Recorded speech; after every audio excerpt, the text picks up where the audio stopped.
Hi,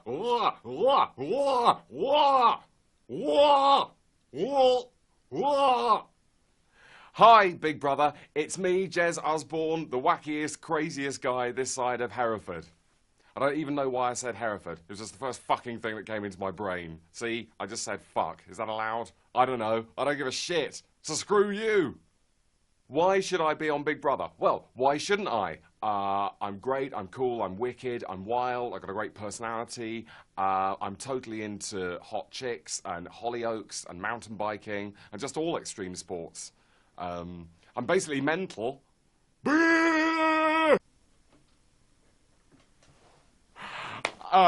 So anyway, this is where I fucking live, blah-de-blah-de-blah, with a guy called Mark, who definitely wouldn't be coming in with me. And what more can I tell you? I'm mental, I'm a musician, I've got a great personality, I really like having great laughs, I'm really like open to loads of new shit, although I won't let people walk over me at all. And I'm quite likely to go ape shit and just really make people question who they are and why they think all the stupid things they do, which I'm perfectly happy to admit may be just as stupid as some of the things that I think, probably, although I don't think they're stupid because I think them. I'm quite deep. Oh, yeah.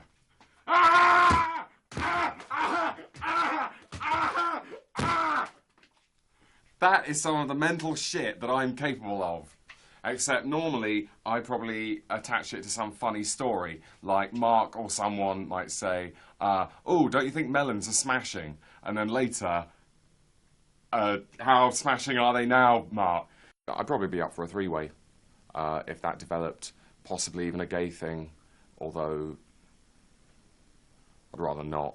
But I mean, if that's what you were pushing for, I'm just saying I could probably offer that up. Probably not. I don't know. I mean, we'd have to see. I mean, what is this, fucking legal contract? No. So basically, I think I'd be an asset to the Big Brother house. I'd be a sort of upmarket bubble, if you can imagine such a thing.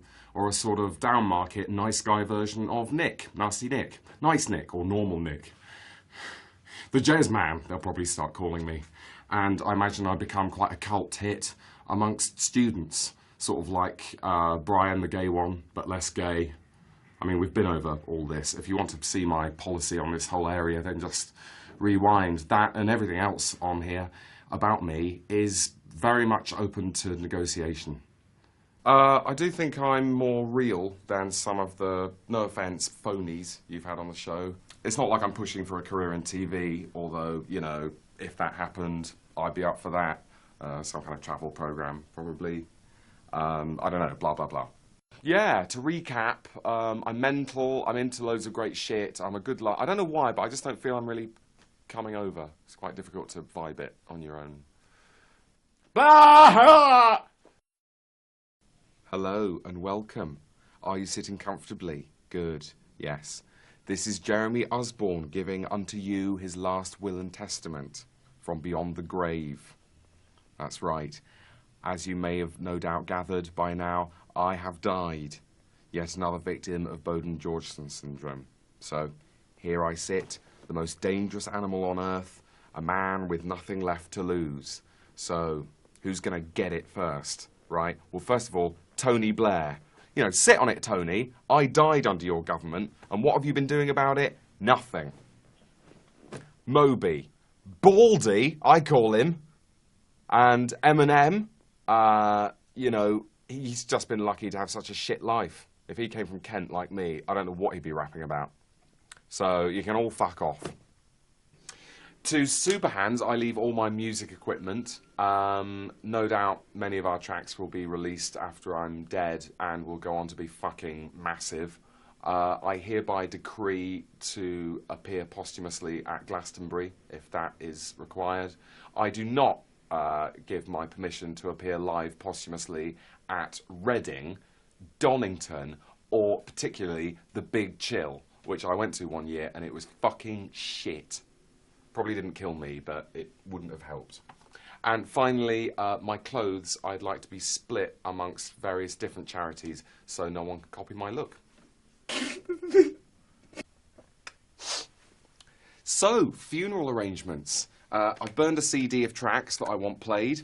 And that is completely set. I don't want Mum swapping in some tasteful bullshit by McCartney at the last minute. I know what you're thinking, Mum. You're thinking Blackbird. Well, forget it.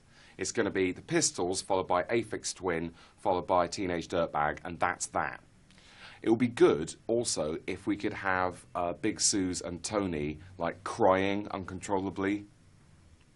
I mean, if they're not up for that, then I reckon Kerry Jensen always had an eye for me, and you can get her number off Friends Reunited, you know, if you need to beef up the chick ratio. Letter to Tom Oliver of the South London Gazette.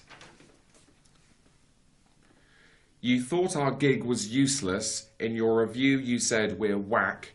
Well, you can go fuck yourself, 'cause your head is full of cack.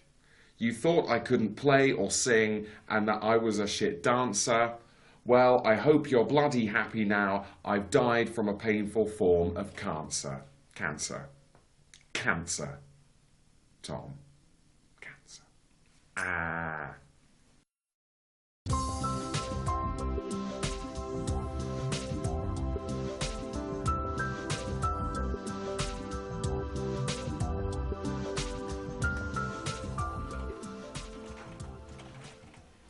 Oh, hello there. Welcome to my video CV, a voyage round Mark Corrigan.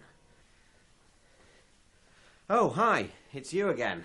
I've just got in from a tough game of squash. That's the kind of guy I am. I work hard, I play hard, and I'll sleep when I'm dead. That is funny. Yeah. I like a laugh. I like to kick back with a beer and some top comedy shows or a Region 1 import of the latest blockbuster. But even when I'm switching off, I'm still on standby because you never know when your brain's going to start storming. Yeah, that's a goodie. Sorry, I can't tell you what it is. This little beauty could be worth a fortune. You'll have to hire me to find out. It's a no-brainer. Buy chickpeas, sell gold. I know it sounds counterintuitive, but in a crisis people need protein, whereas I couldn't give two hoots about jewellery. Yeah, I think outside the box. Some people think I think so much outside the box, I don't know where the box is. Trust me, I do. My career teed off back at Exbourne in Shropshire, the little public school with the big reputation. When I moved, due to family circumstance, to Fitzallen Comprehensive, I made adversity my new best friend and attained 7 GCSEs. Back in the day when a GCSE meant something. Please feel free to peruse the attached folder for subjects and grades. Cut to the Business Studs department at Dartmouth University, and they didn't call us the Business Studs for nothing. And I don't mean studs on football boots. I mean sexual studs was the joke that was made. Yes! Watch your back, Tiger Woods! And then I found myself snapped up by JLB Credit, one of the largest providers of private consumer credit in the South East. And I think you'll agree, if my job was a West End show, there'd be plenty of stars on the billboards. Good solid performance, says Year 1 assessment. Totally adequate, post-project review note. Sound appreciation of the department, Year 2 assessment. Steady performer, Year 3. Hold on, guys. I'm starting to blush.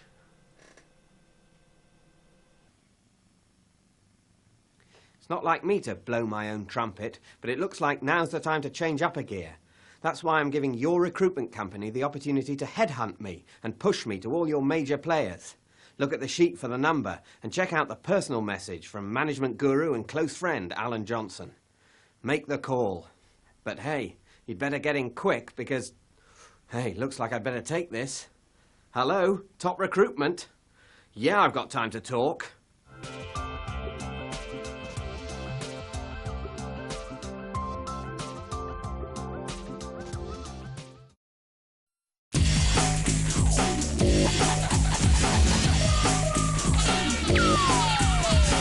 This is outrageous. This is contagious.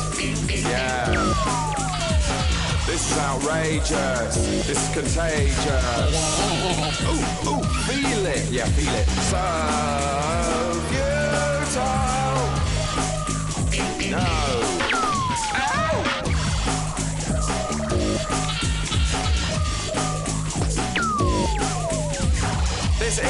outrageous. This is contagious. Ah! So futile.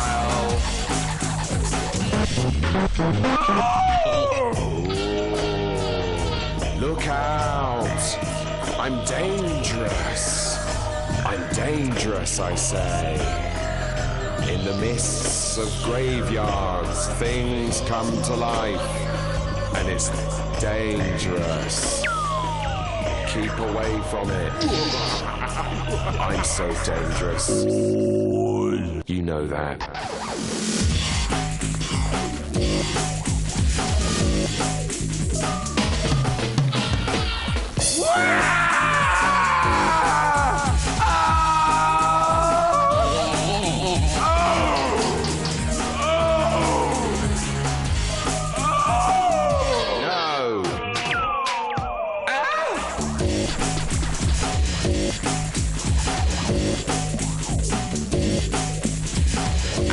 Those feet in ancient times, feel it.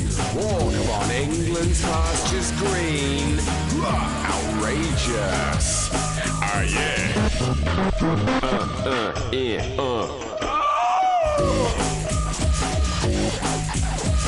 God save our gracious queen.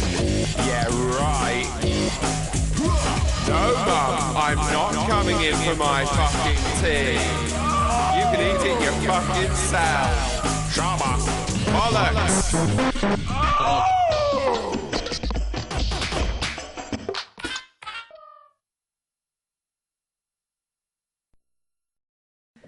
Hi, Dad. Hope you're feeling okay. Mum said you were getting a bit bored on the ward, so I thought this might entertain you. Plus, it might show that the digital camcorder wasn't such a waste of good money after all. Not getting at you, just... it's rather good, isn't it? So, for your entertainment, I proudly present Scorpion Patrol, Real Life Behind Enemy Lines, read by the author. I mean, obviously, this is just a bit of fun. I mean, you might like to think it's real, in which case it is, but don't get funny about it. I'm not trying to pull the wool over your eyes. I just thought it might be a bit of fun, and it is, so... Come on. All right, Soldier X. Let the possibly authentic, but not misleadingly claiming to be so, reading begin. The operation had begun well enough. 5 snubnuts and a jungle hopper dumped us 15 clicks inside the Towelhead perimeter. It was 360-degree scrubland, and me and Jeff dug a cover scrape and brewed up till the wind dropped and we could set up a proper VBD point and mount a Cannington with a decent field of fire. But just as I was craning the noodle crank into the pop drop, a herdsman walked into the middle of our pubic triangle and started to graze his goats. I was about to drop hop him out of the triangle and tie him to a tangle bark, but before I could, Jono decided he was a legitimate T-op and popped his bonk off with a Daisy Junket 750. Brains hazed in a red mist on the desert floor, and I felt a pang of misery for this headless gook, but before long, Jeff had a brew on, and we all had a laugh about Jono's premature eruption on the DJ 750. Jesus! Carry on, Soldier X. But we just killed a shepherd. No need to get ethical. We're just doing a reading for my dad. But they didn't even... It explains in the book. Jono thought he was a legitimate target opportunity. It's very sad, but that sort of thing happens in war. No way. I'm not pretending to be this horrible man. Oh, Jeremy, now the illusion's broken. You've broken the bloody illusion. He's not horrible. He's a hero. He just killed a shepherd. No, his friend killed a shepherd. He didn't kill a shepherd. He, if you remember rightly, actually felt a pang of misery. Whatever.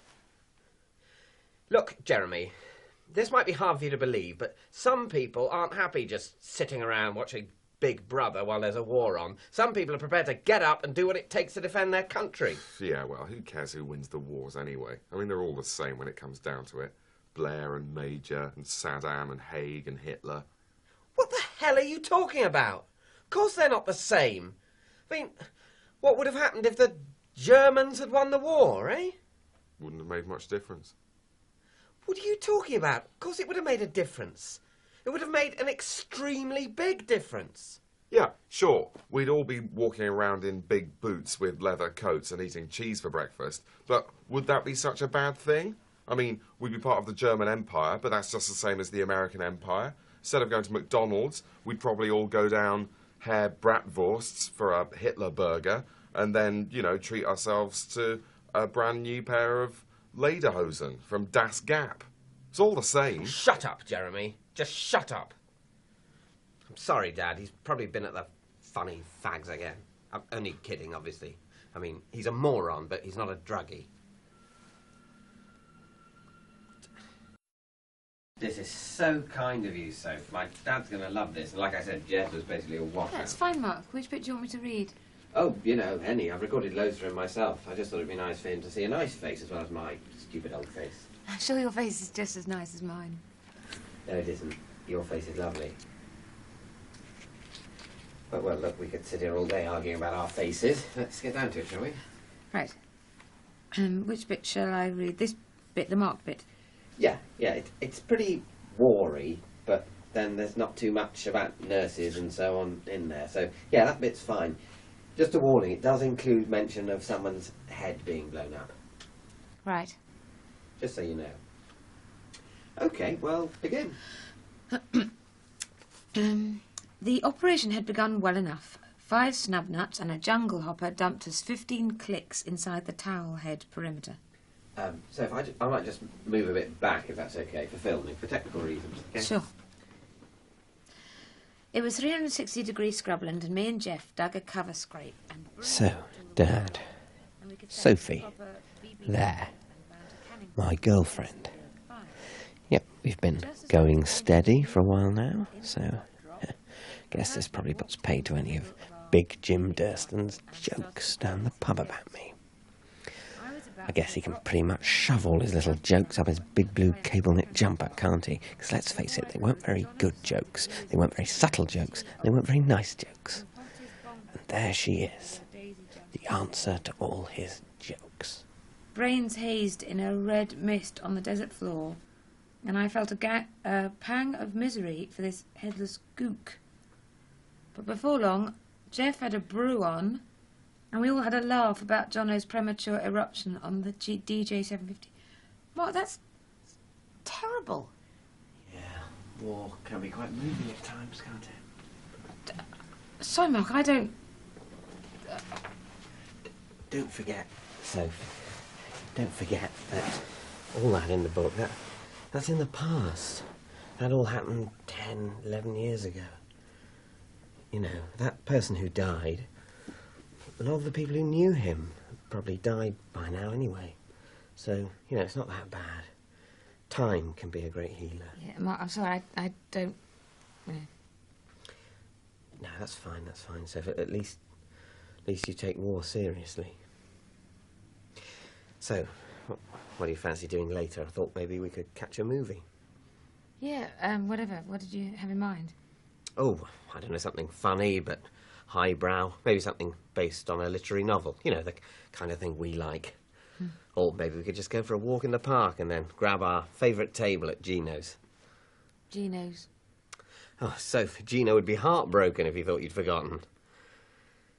Anyway, how's your dad? Tell me and my dad about your lovely family. Your wonderful salt-of-the-earth farmer dad. Oh, he sold the sheep, actually, and he's a transactional therapist in Cheltenham. Right, yeah, but the therapy's more of a sort of silly little hobby, isn't it? And that's how he earns his living. So.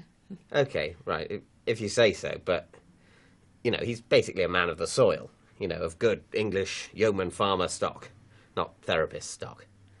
How do you mean? You mean Jewish? No, not Jewish, I'm just saying, you know, he's a farmer, he's a lovely guy, and it doesn't matter a fig whether he's black, brown, Jewish, or the wild man of Borneo. He just happens to be none of those things. He happens to be English. Right. Why are we talking about my dad? What? Oh, no need for a lover's tiff. I'll just What do you mean by turn lover's this off. tiff? The best bit is when they say, you're commissioned. You've got a show. And at that point, it could be the funniest thing ever. There is no limit to how brilliant it could be and how fantastic your future could be as a result. It's the and gap every in between stage that. thereafter, you get more worried and you think, was that decision a fuck-up?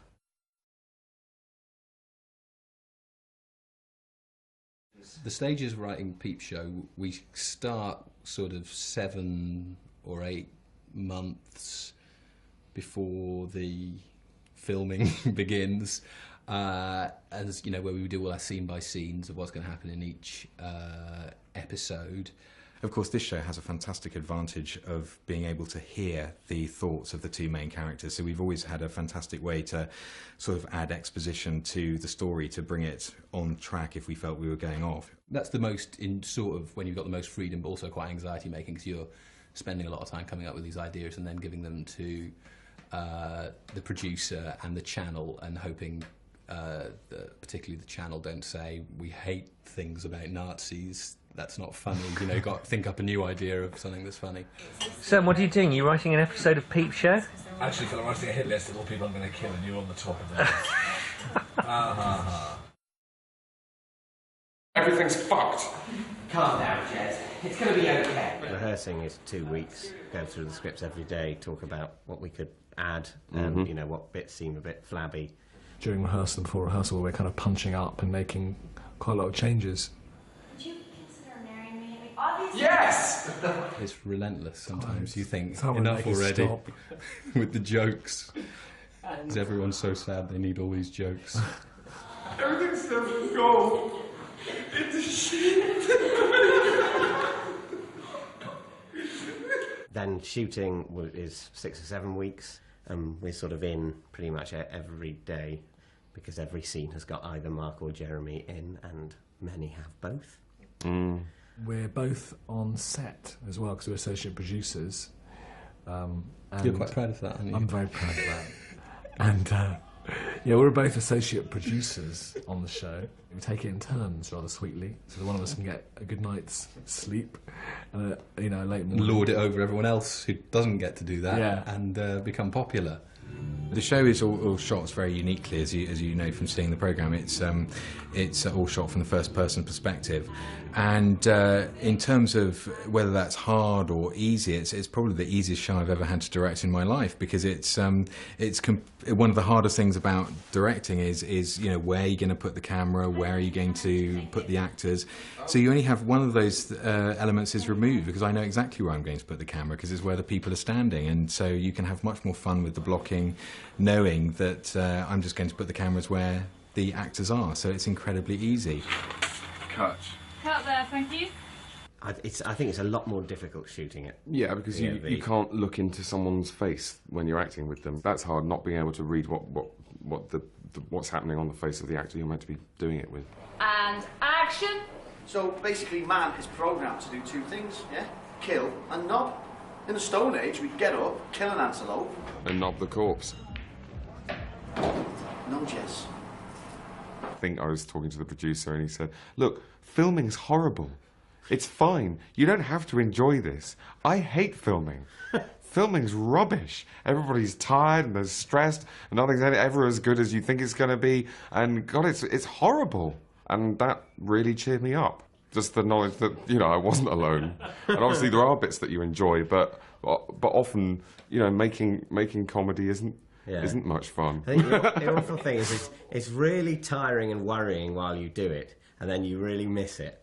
You know, we had this sort of little digital mini cam which the actors had to wear, this sort of like potholders helmet, which they could, you know, look, and it's great for sort of eating food and getting really close to the other people.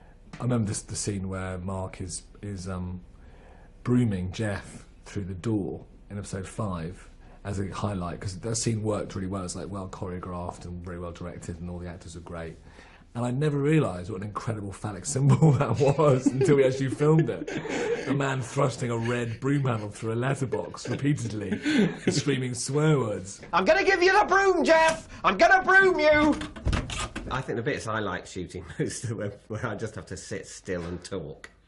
So I like the scene. He loves this. Yeah, I like the scene with the sausage and Johnson talking about, you know, it's racist to put sausage on a German's office door.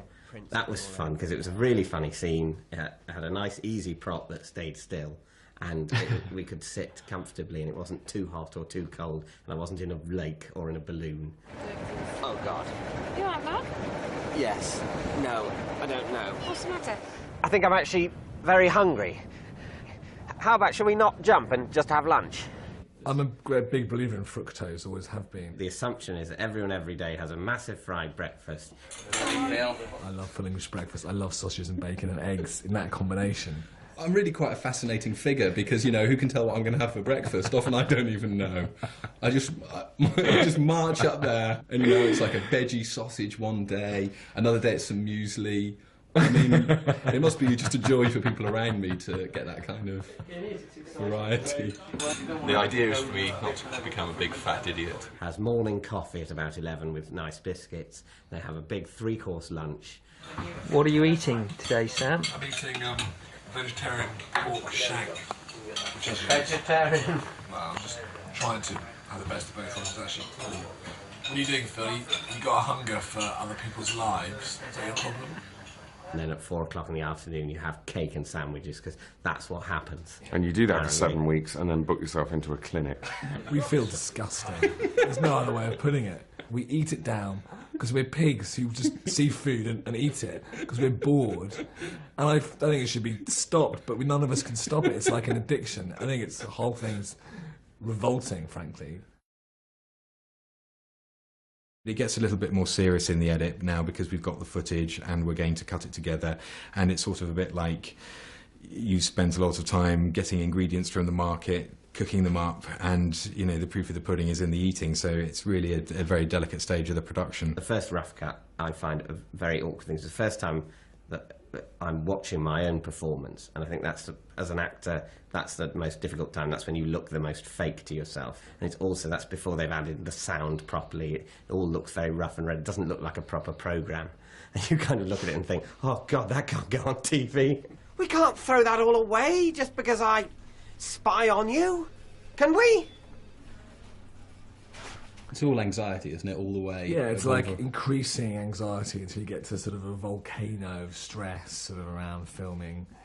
And then it gets worse in the editing because you're chopping whole scenes up and you're changing endings. And then it doesn't, until it's finally on television, it doesn't get any less stressful, really. And then you wait for the reviews to come out and then the ratings, and then are you going to get another series? It goes on and on, relentlessly. It's like a hideous carnival of pain. I got the commission! Well, congratulations. Shove it up your ass, shove it up your ass. I've got a commission, it's big and it's fat and it's going right up your white bread ass. Jez, for God's sake, I'm pleased for you. Oh yeah, sure you are. So pleased that I've gone straight to the finish line on my enormous bike while you're still jogging along for miles in the rat race with you and all the other rats. You're just jealous because her husband's back. There's only so much happiness in the world, Mark, and they're hoarding it all. That's not how happiness works. It completely is. Yeah, what would you know about love or happiness? What's that supposed to mean? Are you saying I'm some sort of emotional cripple who can't express their feelings, and that's why Sophie didn't want to go out with me? You are. You're saying it with your face and body. Well, if you're going to say something as horrible as that, at least have the decency to use words.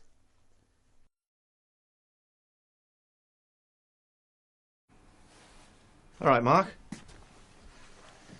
I heard you and Soph went to a circle jerk. Did you have a good time, did you?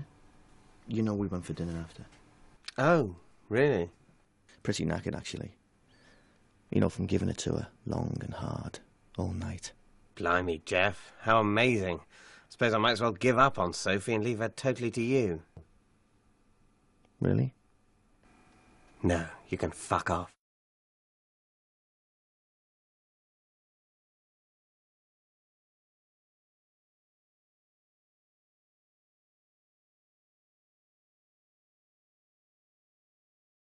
Follow me. He hates it. He bloody hates it. This is a fun game.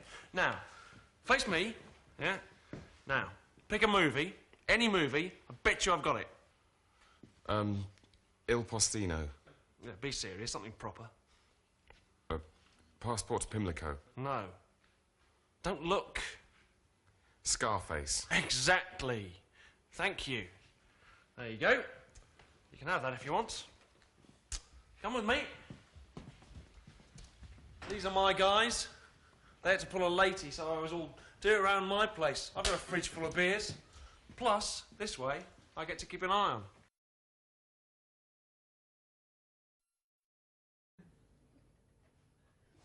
Tell him I'm not here. Why? Because I didn't confront him, all right? Oh, hi, Daryl. Hey, Jez, is Mark around? He's not, I'm afraid. He's gone out to get a Thai curry. Right. Do you mind if I come in and wait? I mean, I'd call him, but I think his mobile's fucked, you know. So, how's it going? Yeah, good, actually. I was just going to listen to some rather wicked music. Yeah, I love reggae. It's amazing, isn't it? Yeah, sure. Of course, there's a lot more to black culture than just music, obviously. Did you know it was a black man who invented golf, but then he wasn't allowed to play on any of the courses? It's kind of sick, isn't it? Yeah. Is it all right if I use the bog? No, it's broken. Let's watch a Woody Allen movie. No, thanks, Jeremy. No. Bit too clever for his own good, is he? Woody Allen. I just don't think he's very funny. And no doubt you find the film Twins, starring Arnold Schwarzenegger, simply hilarious. Look, I'm sorry if you find it threatening that me and Mark don't believe everything we're told. Oh, yeah? Oh, yeah? Well, look at this, Daryl. This is the future, black men holding white babies, and you better get used to it because it's very, very lovely.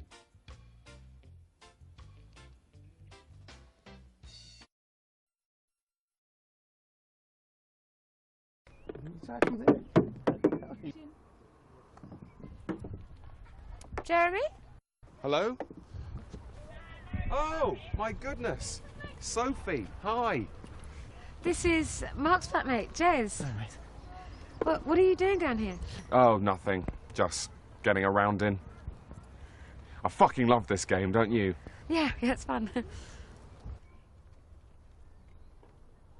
Well, nice to meet you, mate. We should, Before you go, I just wondered, what do you think about all those bloody pedos and the terrorists, eh? What do you mean? Get him to say the pedos and the terrorists should have the death penalty. That's what he thinks. I mean, what do you think? Do you think we should, you know, string them up? The bombers and the nonces, let them swing. Look, mate, we're just trying to play a game of crazy golf, so, another time. Don't let them go. He doesn't think date rape counts as rape. Subtly ask him about date rape. Okay, well, have a nice rest of your date. Hope it doesn't end in date rape. See you later. Say hi to Nancy for me.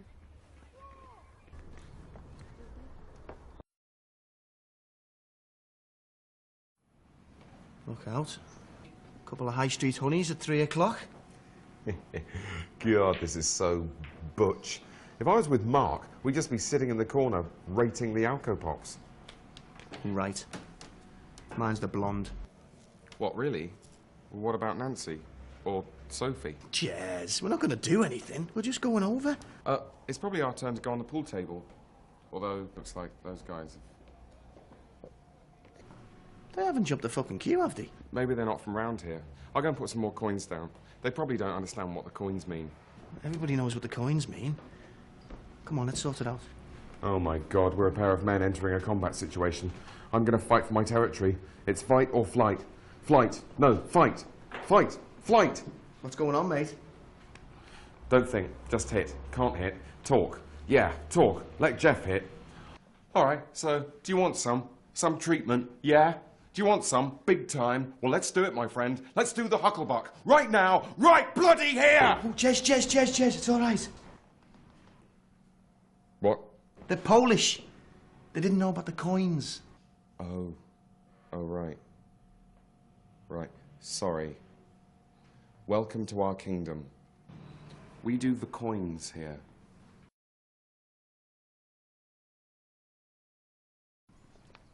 Have you got the sign in? Can you see the sign? Hey, Sophie, come on, be in the photo too. Rod, this is Sophie. Sophie jumped as well.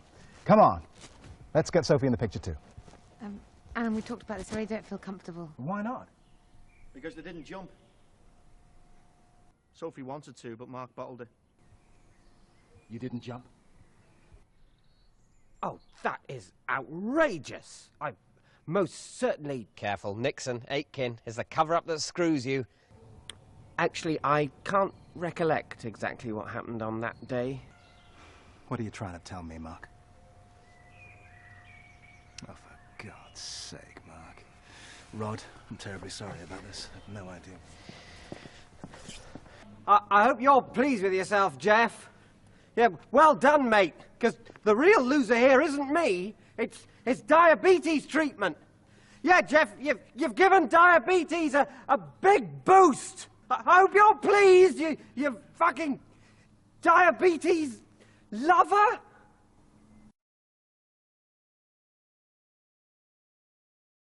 The dream is dead. Farewell, Sophie. Farewell, Reminisco package. The Boots lunch mega deal I bought her when she forgot her purse. $2.99. Never even asked for it back. Was keeping hair from her comb weird?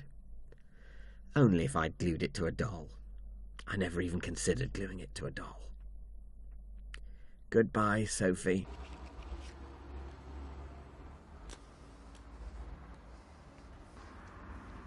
Oh, I see. I have to recycle everything, but you get to have wicked bonfires. Mark, are you okay? Just saying goodbye to Sophie. What happened? Told her today that I'm over her. She said we should stay friends. Friends. Shit. Sorry. I know. Shall I leave you alone? No, it's fine. I mean, I might cry, but if you don't mind seeing that. Yeah. I'll probably go then.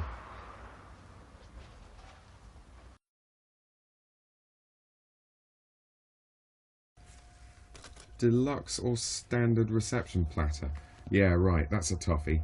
If we order standard, the guys from the Home Office are going to be onto us like a shot. Do we have to spend all that much? I mean, Jez, we've got to keep this phony marriage separate from our real relationship. No, sure. I agree, totally. But you've got to have a deluxe platter. And coordinated cummerbunds and cufflinks. Without a properly coordinated cufflink, the guys from the Home Office are going to be onto us like a shot. They're going to smell a huge rat. The thing is, money's really tight for me right now. My boss found out about the visa thing. I'm out of a job. But what about your savings? Yeah. Last month I felt so guilty about those I gave them all to UNICEF. And now they are being really fucky about giving them back. Okay, well, don't worry. A husband's first job is to look after his wife. But I know how you feel about working, Jez. You showed me your poster. Yeah. But there are loads of areas for creatives like me to get involved in, like architecting or trainers. I'll be fine.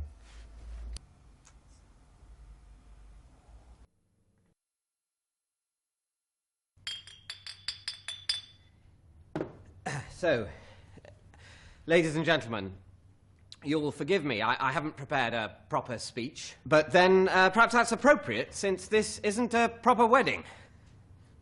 Or so the cynics may say.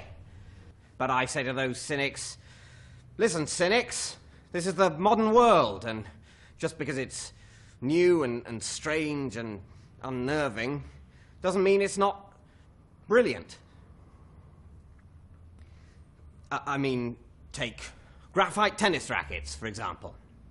Now, you may argue that they've forever destroyed tennis as a spectator sport by making the serve an overly mighty weapon, and you'd be right. But look me in the eye and tell me they're not a hell of a lot better than the wooden ones. And that, my friends, is called progress. In ancient Rome, they had Cupid. In modern days, it's the Home Office. Love is blind. That's not a joke about David Blunkett.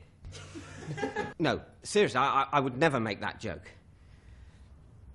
So I say to Jeremy and Where's Nancy? Job interview. Health club. It's a biggie. Oh. Okay. I say to Nancy, good luck with the interview. And I say to Jeremy, good luck with the marriage. And I think the rest of us can unite in all saying 2 fingers to the cynics and raising our glasses to true love. True love.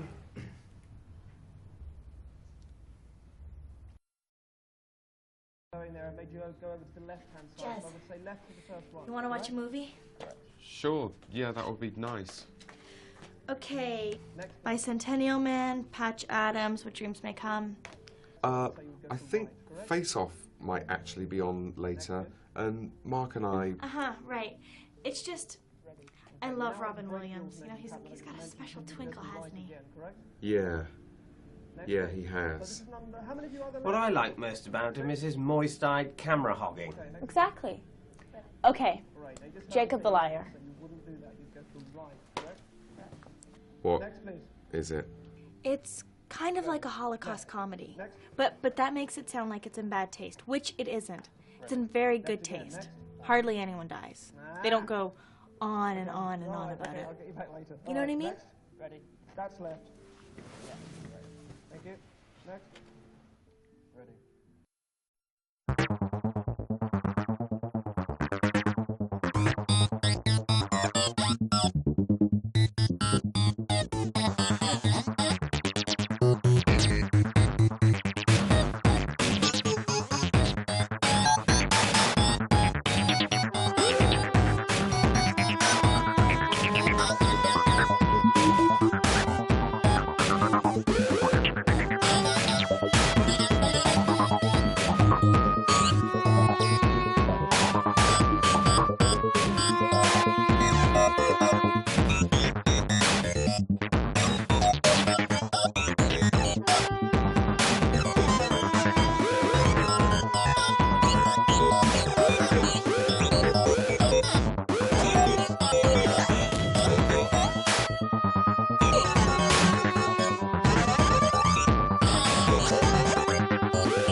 Section on undiscovered gems. Yeah. Mark, just leave the bloody guidebooks out of it. And let's try and experience this bloody town. Thank you. To see in there. You have one new message. Well, hello, muggers. You just mugged me. Congratulations. That was a sarcastic congratulations, by the way. The truth is, I disapprove of your behaviour in the strongest possible terms. Anyway, no doubt you think you've got one over on me, but the truth is, I'm the real winner, because although you might have my phone and 40 of my pounds, I've got a brilliant job and a massive flat and a gorgeous girlfriend, and you probably can't even get a foot on the property ladder. And you can't blame it all on social inequality. You're obviously a bit stupid. I'm sorry, that's not normally the kind of thing I'd say, but you mugged me, so tough.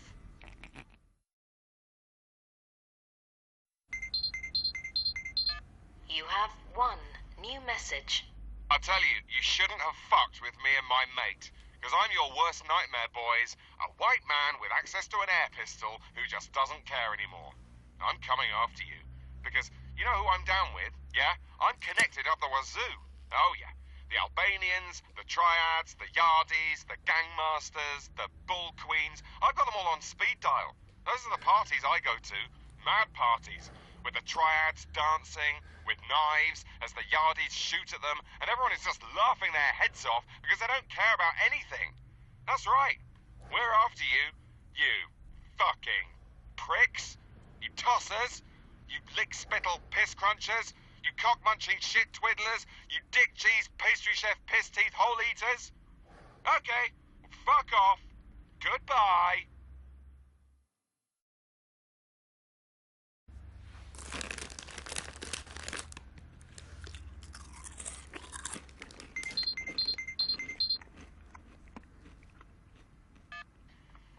Hello there. Now, it turns out that there are a couple of numbers in my phone that it's going to be very inconvenient for me to lose. So, if it's okay, I really need you to give me a call. I really need it back. Thank you. And I just also wanted to say that I believe an acquaintance of mine may have called you and used certain terms like arse-twiddling shit-muncher, for which he would like to apologise. Sorry. So, do give me a call on this number any time, except between 10:30 p.m. and 7:30 a.m. Please do not call repeatedly between those hours. Yeah, or we'll come round and fuck you up, you arse-breathing shit munchers. Jeremy, for God's sake, we're trying...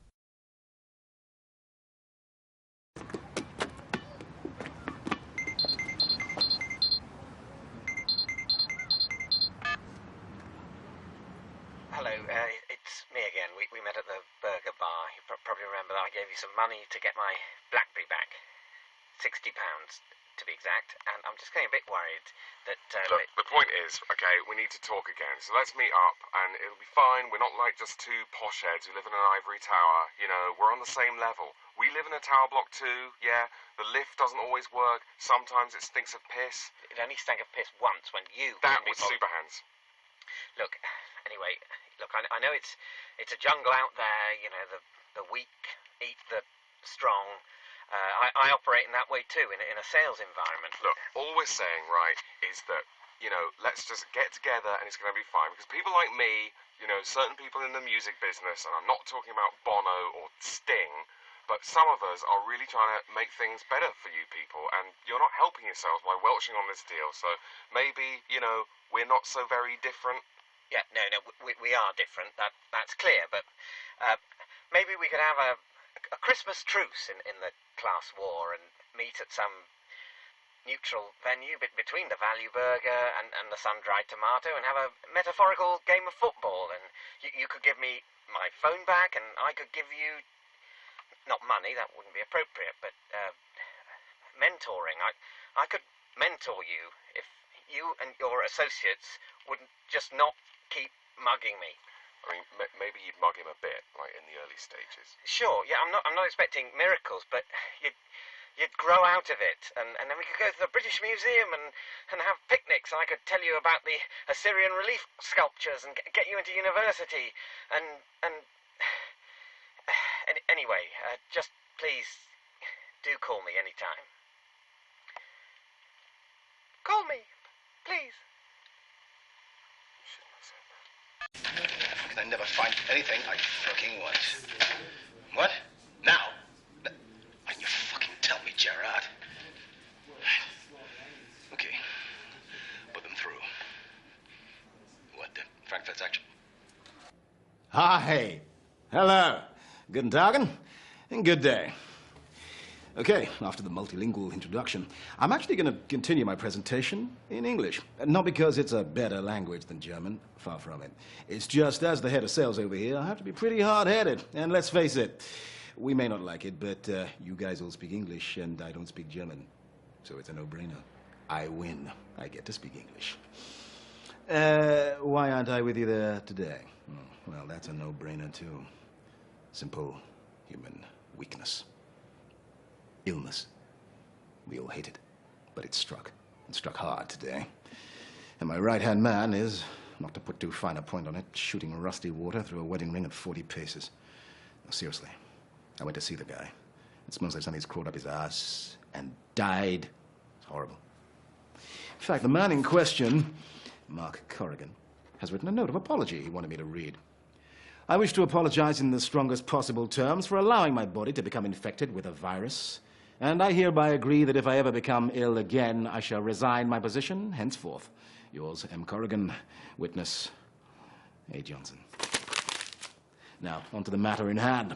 Our leads to sales conversion rate. I know you guys are worried, but believe me, I'm not. In fact, I'm looking at the figures right in front of me for the last quarter. It's on a graph. And let's just say, wow, whoa, that is a nice shape. Now, that is a great-looking curve. Oh, yeah! Now, I know you guys want the actual facts and figures in front of you. Of course you do, and I want to give it to you. Believe me, nothing in the world would give me greater pleasure than to simply just show you these figures. Because they're nice. Oh, they're nice. They're real nice. But I'm not going to. Because excellent though they are, I know my underlings can do better if I just offer them a slightly bigger carrot and threaten to hit them with a much bigger and more horribly constructed stick. What? Okay. Okay? Good? We got it out? It's great. Okay, well, as you saw, the line representing the figures is, well, initially, it looks like it is going in a downwardly direction. But you know, like those postcards and books of optical illusions? This is very much like one of those. Because though it appears to be going down, in fact, if you look at the underlying trend figures, the reason these figures are so good is that what? Everything that goes down must come up. That's right. Newton's third law of thermodynamics and Johnson's first law of business. The basketball that is thrown to the ground bounces up much higher than the basketball that is simply shot directly from a cannon. The best is yet to come, my friends. The best is yet to come. Thank you, and good night. Gerard, you are so fucking redundant. I'm gonna fire your ass and then rehire you on a daily contract so I can fire you again every day for the rest of your miserable fucking life. I'm still on, aren't I? Shit. Maybe Superhands will be in some sort of cold turkey coma, and me and Big Suze can just sort of work around him. Nah. Better to take the bull by the horns, just get him out of there. Maybe I could do something devious, like tell him there's a crack house in the basement. Oh, he'd just come back. I could call the police or Watchdog or somebody and ask them to put him in prison or on television or something. Or, I know, I'll just tape a bag of drugs to the Frisbee and throw it out of the French windows. The drugs Frisbee. Slightly degrading for him, but then he is a junkie, so he's probably used to a bit of degradation. Crawling around in the mud and the earth and under the dead babies for his stash, eating lice and lying in sick to stay high. It's all in a day's work for him. Brilliant. The drugs Frisbee. Maybe I can market them. Get Howard Marks to endorse it. People could throw them across borders. I'd be like an international hero to junkies, hopheads, druggies, freaks, addicts, and zeros. Suppose it would anger the drug cartels. I guess I could cut those lovely guys in for a slice of the Frisbee-shaped pie. Everybody's happy. This is definitely the way to the hotel. Definitely. I haven't been walking around in circles for the last hour. That would be ridiculous. That's just not going to happen. That tree does look very familiar. Don't panic, of course it does. It's just a tree. They all look alike. That's why you don't have celebrity trees.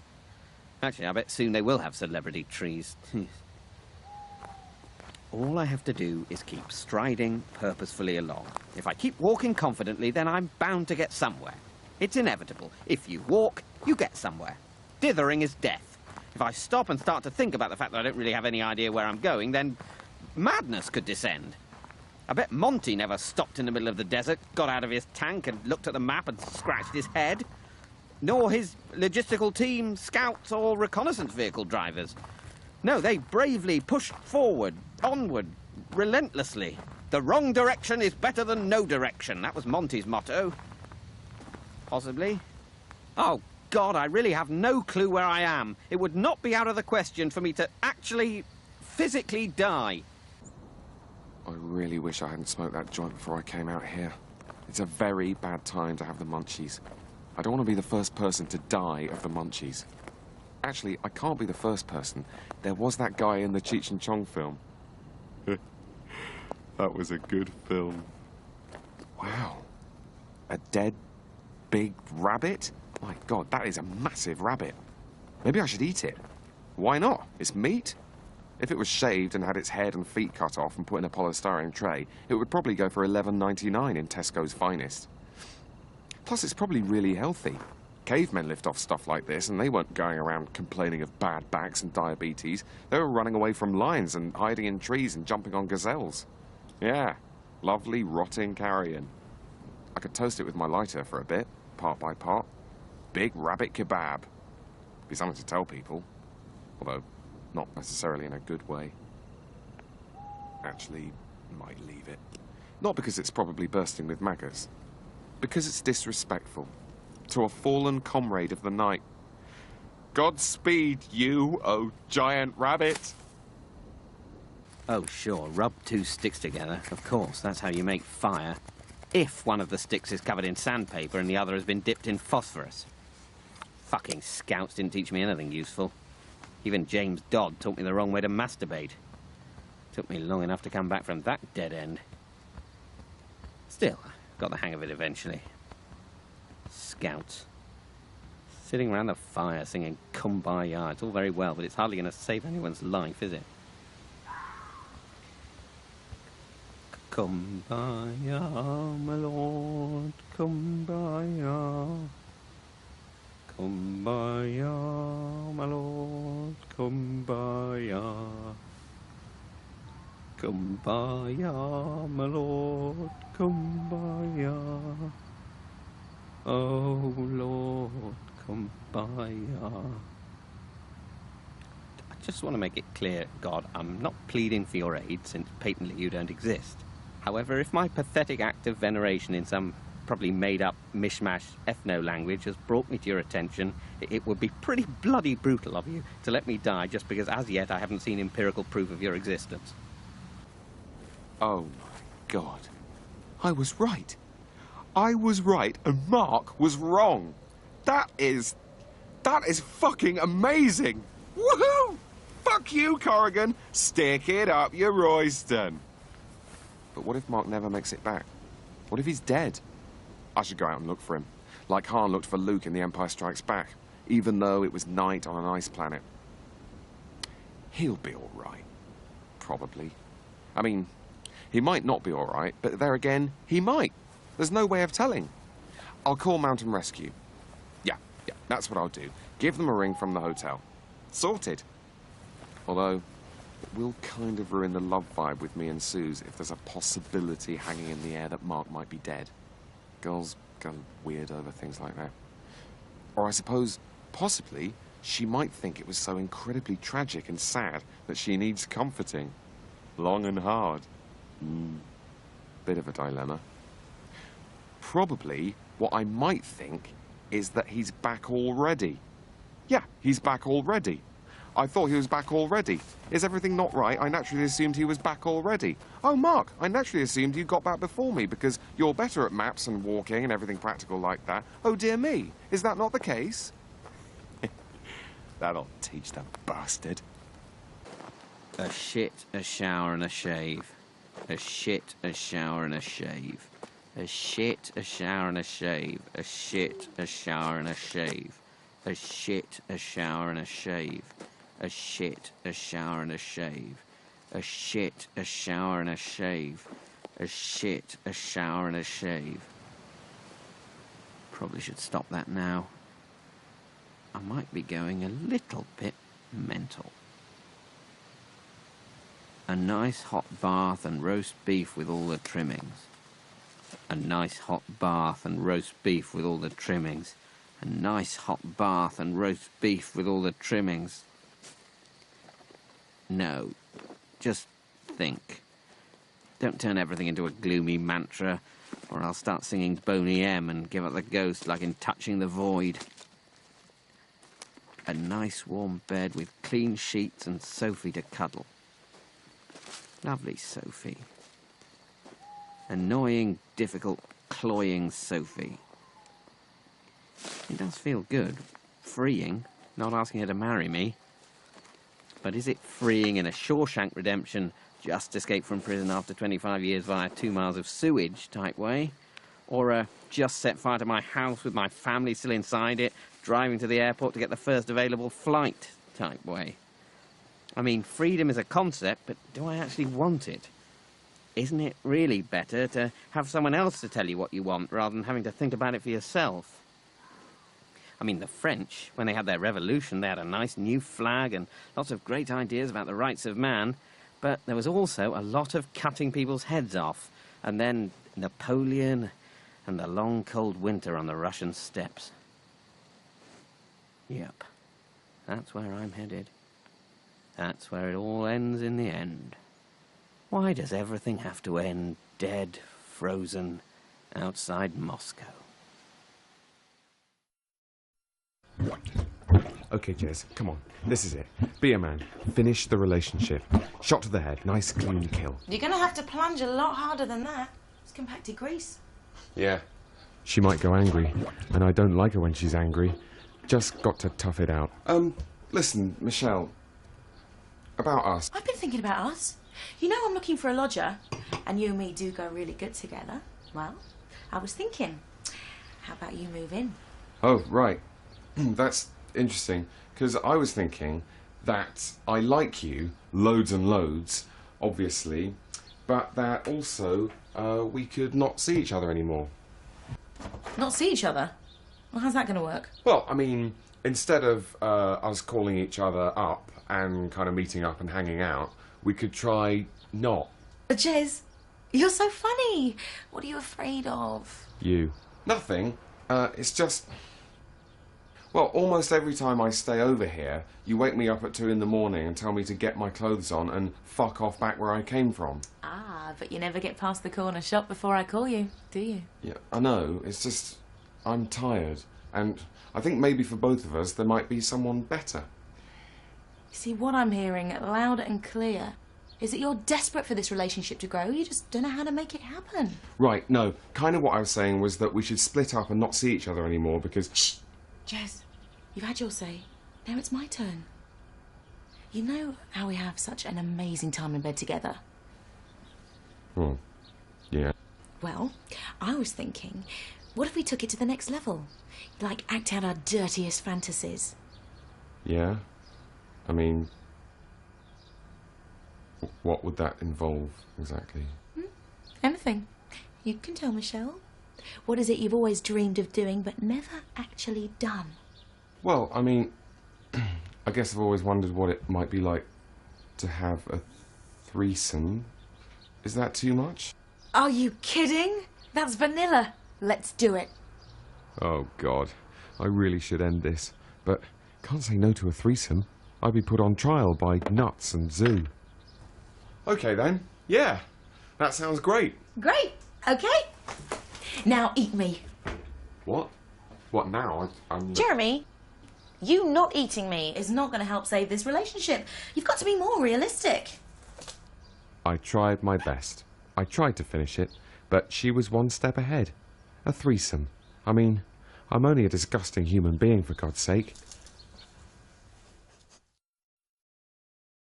Big Suze! Jeremy. Hi. I thought you might like these. They're flowers, obviously. I mean, they'll die eventually, but then everything does, doesn't it? You know, apart from love. A true love, a good love can sustain you all the way through. Jeremy, it's very nice to see you, but I'm working. Oh, yeah, of course. Sure, of course. Well, how about tonight? I mean, are you free? Don't know. What are you doing? Oh, just Mark's going to Frankfurt, and I thought maybe if you fancied, magic mushroom party at my place. Ooh, don't know. Magic mushrooms? Sounds a bit scary. Oh, Suze, they're not scary. You just lose a sense of who you are and all that shit. Will I still be able to play the piano? Of course. Suze, they're mushrooms. They're completely natural. Nothing natural ever hurt anybody, that's a scientific fact. I suppose in a way it's the sort of thing I should be doing. If it's something I don't want to do, then it's probably something I should definitely try. You know what I mean? Yeah, exactly. I mean, if people only did everything they wanted, everyone would just spend all day sitting on the carpet watching the poker channel, wanking and eating those expensive German biscuits. Probably.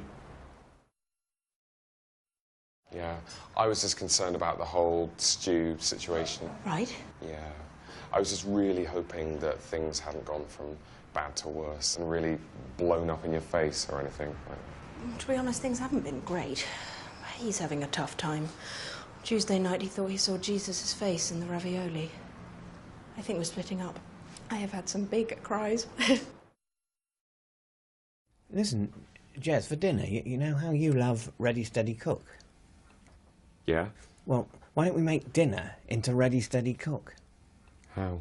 Well, I'll select some items, like, say, steak meat, frozen peas, a couple of potatoes, and some cooking oil, and you think up what to cook with them. Okay, well, with these with steak I could make steak, and the potatoes, I could fry them with the oil, chips, steak with chips, and peas. Brilliant. Great. So what do you want to do after lunch? Shall I pack your briefcase? Because you are looking a lot better. Jez, I'm not going into work. I'm ill. You're ill. You're ill. That's your answer to everything, isn't it? What do you want to do all day? Just sit around playing your beloved chess, watching the little men march meaninglessly up and down the board forever? Your dinner, as requested. Oh, thanks, Jez. I started cooking your meal and then realised what you were doing. It wasn't Ready, Steady, Cook at all, was it? It was Ready, Steady, Steak and Chips for Mark. So, I've been creative. I've stuffed the steak with grated potato, and I've grilled the peas in oil. They're in the cup. Enjoy.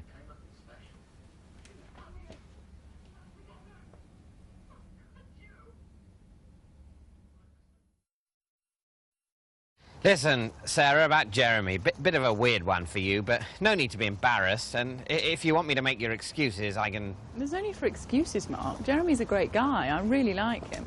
You really like him? Well, he's your best friend. Is it so surprising that I should like him? Well, yeah, it's true he's my friend, but it's not like I sit around all day drawing up lists of things I like about him.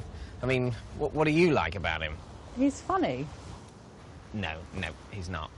He's sweet. He's not sweet. He's clever. Honestly, he's really not clever. Look, Mark, I'm late for work. But what about Simon? He's sweet, he's funny, and he has prospects. Don't get me wrong, I love Jeremy, but the guy's probably going to die in a ditch. He's hobo material. He could easily slip through the net. Oh, Mark, I was young when I married Simon. Maybe I even subconsciously, I don't know, looking for a dad substitute, and boy, oh boy, did I get one. I mean, you know Dad always had a wandering eye. I don't know any such thing. Look, this isn't about Dad. Come on, this is... Mark. You can't run away from the simple fact Dad had a string of... I don't want to talk about it. Why not? What are you scared of? I'm not scared of anything. It's just boring. Boring? Well, it's boring talking about how fucked up things were when we were growing up, about Mum and... Yes, it's boring. I'm bored. Let's talk about something else. Because you know what used to happen. She used to meet Mike Wilson after their pottery class and... La la la la la la la! I'm not listening. I don't want to know. All right, whatever.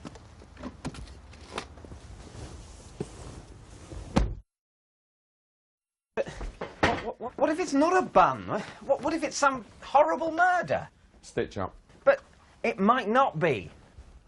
Yeah, well, I'm not going to send a man to the gallows on the strength of something he might have done, Mark. I think that might be a little bit unjust, don't you? We shall conquer the universe.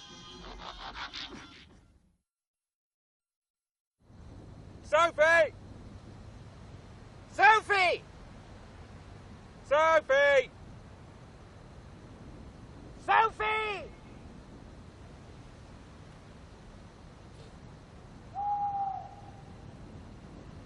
Sophie! Did she say what sort of rock it was? No. Why were you phoning me anyway, you big idiot? Well, I wanted to talk some stuff through with someone, didn't I, you big dick? You wanted to talk some stuff through? What stuff? You're not having gay feelings again, Mark. No, one time that happened. Jesus. No, I mean, I guess I was thinking about whether... Should I mean, getting married, it's more the sort of thing people do in books and films and so on. Is it right for me, I wonder? Yeah, of course. Get married to her. You're mad on her. Yeah, right. No, sure. Yeah. Good. It's her. Now, Soph, I want you to remain calm, but can you give me a description of the rock at all? Is it mossy, for example? Oh. Right. Oh, great. No, that's fine. Sure. See you soon. She's back at the hotel. She found Gerard and Isabel about 5 minutes after she called us. She tried to call but didn't get through. Oh, for fuck's sake. I hope Big Suze hasn't gone into the room. Why, is Superhand's okay? Yeah, should be. He's getting a bit frothy, so I parcel taped him into the recovery position. Mark, are you sure? Are we going the right way? Well, we're going down, so that must be right. Yeah, except we went down and then up. So couldn't this be like the down on the other side of the up? So, yeah? Look, we should just keep going. We're bound to hit something soon, and we should probably hurry, because Sophie said there might be a bit of a thunderstorm coming in. Oh, great. So we have no idea where we are, and there might be a storm coming in, and we haven't got any stuff, and brilliant. We're dead meat. This isn't the Matterhorn, Jeremy. It's the Quantox. Nobody dies in the Quantox. If we're very unlucky, we might have wandered onto Exmoor, but I think that's really unlikely. Exmoor? The Moors? The Baron Moors? The Moors murderers? We could easily die on a moor. Give me your phone. Why? I'm gonna call Mountain Rescue. No. That's what they're there for. We're not calling Mountain Rescue. We're not going to be two of those idiots you hear about who go up mountains in flip-flops and sombreros and have to get rescued. What, you'd rather be one of the idiots they find frozen to death being chewed by badgers, drinking their own piss? You can't call Mountain Rescue anyway. This isn't a mountain, it's a hill. Oh, right, they're going to leave me to die because I haven't got a geography degree. You prefer that, wouldn't you? To die rather than to ask for a simple piece of help. They've got much better things to do, Jeremy. These people have lives. They're not just waiting around for someone to call, drinking cups of tea and reading the Guinness Book of Records. Look, if you're not going to call Mountain Rescue, then at least let me order a pizza. I'm starving. Oh, right, sure. What are you going to say? Send me a pizza, we're up one of the Quantox. We don't even know which one. So, are you actually going to ask Sophie to marry you? Yep. Get things signed off, stop twisting, stick. Stick on a nice, safe 17. I mean, no one gets 21, do they? It's a myth. Right. No, I mean, yes, on the one hand. It's just, you are saying a lot about signing off, locking up, shutting down. Yeah, I mean, it doesn't sound that romantic. Leave romance to the romantics, Jeremy. Oh, I've got feelings, all right. Real feelings. I'd puke if she left. I'd shit and puke. Yeah, well, that's nice. Ow! Bollocks! Fuck! What is it? Oh, shit, my ankle. I think, I can't tell. I think I've twisted it or sprained. I think I've sprained it. What's worse, a twist or a sprain? Oh, I don't know. Either way, we're not going to die of it. Will you please stop talking about death? We're not going to die. No one here is going to die. We might die. It's quite possible. If I don't get food and water, I'll be dead. Do you see any food or water around here? Look, all right, if you must, just give the local bobbies a call, just to let them know we're out here. Do not ask to be rescued. Just let them know and ask their advice, okay? Okay. Ha! I am going to ask to be rescued, and there's nothing you can do. They'll be sending the dog with a little barrel of cognac any minute. Bollocks. There's no reception. Ha! You see? You can't get us rescued after all. I win. And anyway, my ankle's feeling a lot better already, so I think I'll just waltz on. Ah! Look, here you go, mate. Look, here, come on. Look, come and sit over here. Come and sit down there, yeah? Put your body down there. Look, seriously, mate. Do you want me to go up there? I'll march up there a bit and try and get a bit of reception, yeah? No. No? No, mate. No, don't leave. Because I'm not being rude, but if you go, you won't come back. You'll leave me here to die. No, I won't. No, that sounded bad. No, I just mean not on purpose. I'm not saying you'd leave me on purpose. It's not that I don't trust you. It's just that if you get back to safety and then in the morning you come back to look for me, you'll give up quite quickly when you don't find me. Ah, so now you're admitting that one of us might die. Nobody is going to die. This is southern England. Nobody dies in southern England, Jeremy. That just doesn't happen, okay? Now, look, I haven't told you about this before, but I actually have a bar of dairy milk with me. I think it's probably time we rationed it out. Oh, for God's sake. What? Rationing? Can't we just have a bit? We've only been lost for 20 minutes and you want to start rationing? Let's just eat it. Well, it's hardly worth starting the rationing once we've eaten it, is it? You love rationing, don't you? You've been waiting for an opportunity to do rationing on me since the day we met. And now, suddenly, you've got an opportunity and you love it, don't you? I just thought a block each every 2 hours and... Bollocks. Give me my half now. You can ration yourself if you're so keen on it. Well, if you insist, there's 7 segments, so that's 3 each, with 1 left over, which is mine, seeing as it's all mine. The spirit of the Blitz lives on. Fucking hell.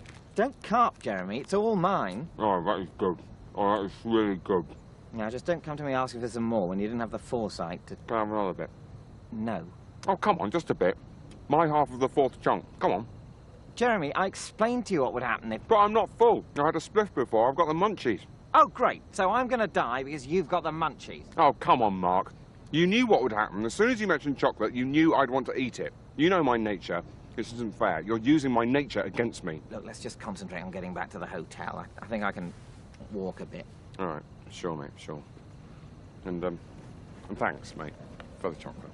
Don't mention it.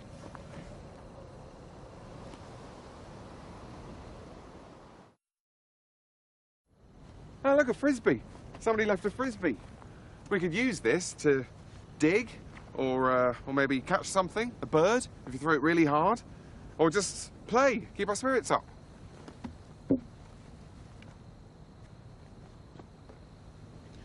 So listen, mate, about you asking Sophie to get married and stuff.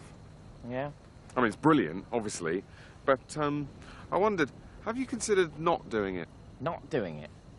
But that's what this whole weekend's been about. I saved for 3 months for the Megadeal vouchers. No, obviously, and after all that clipping, you're going to want something to show for it, like a wife. But is it really a good idea? But, Jez, apart from Carol Banana Face, she's the only girl who's ever looked at me.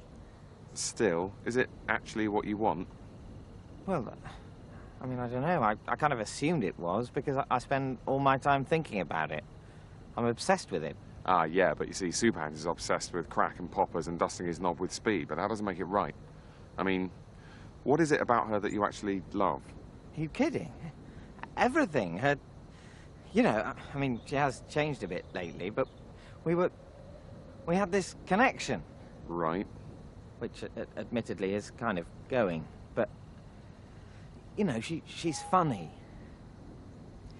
Although, now I wonder whether she really was funny, or whether she was just being normal, but I liked her so much, I thought she was funny.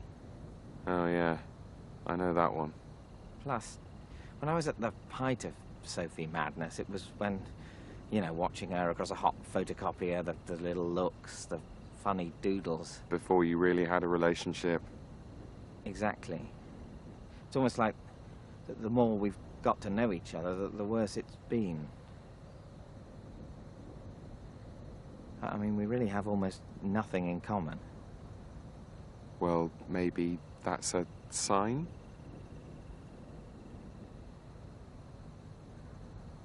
Oh my God, I don't have to marry her. Jez, I'm not going to ask her to marry me. There might even be other women in the country who are willing to speak to me, and now I can go out and find them. Or just give up on women and eat toasted sandwiches and watch TV. Oh, don't give up on women, mate. I mean, there's she-males, hookers, tie-bries, all God's rich tapestry. Brilliant. Wow, I feel good. Hey, isn't this... Jez, this is a footpath. A genuine National Trust maintained public right-of-way. Great. Fantastic. Well, let's go down, shall we? We can snap all the rest of the choco. Go 50-50. Jez, where are you going, you great doofus? It's this way. No, this way. Down. Yeah? Down the mountain, remember? No, Jez, we went down and then up. Look, I've just got this really, really strong feeling that I'm right, and you should probably just give in, because we both know that I'm a lot more stubborn than you, so just give in now. Yeah, normally I give in, but today I'm right, and I don't want to go back up the mountain. Honestly, Jez, well, look, if you really are going to go that way, then take my fleece and my secret Twix, because you are definitely going to be spending a long, cold night on the moors. Okay? Oh, great. The secret Twix. When were you going to tell me about this? Or are we going to wait until I was dead and then have it for dessert after you'd feasted on my carcass?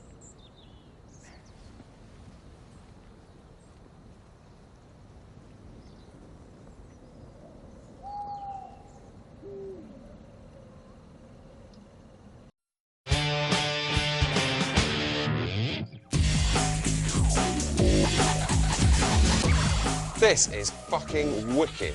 I'm almost definitely a musical genius. Jeremy's gone through a bit of a journey through Peep Show. I think when we first meet him, first time we meet Jeremy, I think what we really set up, I think in the very first opening shots, I think of episode 1, series 1, is that here's this self-obsessed, slightly vain, sort of feckless, sort of selfish character who shares a flat with this very straight guy, and I think that's set up almost in the first minute. Yeah, double me, feel it. He's got a redeeming quality in that he is incredibly naive when he starts a job at the recording studio with Superhands, and I think he genuinely believes that he's going to, you know, break the mould. He and Superhands are going to do some fantastic piece of experimental music. So, let's go down to the studio and start riffing on some shit, yeah? Totally, yeah. Although, obviously, one of us has to be on reception at any one time, unless Hazel can cover. That's really important. Okay, I get it. The code, right? We bide our time until we pick the perfect moment to start really shaking shit up and get noticed. Yeah, although one of the best ways to get noticed early on is to pick up a 4-pinter on the way in, ask Ron if he wants a latte.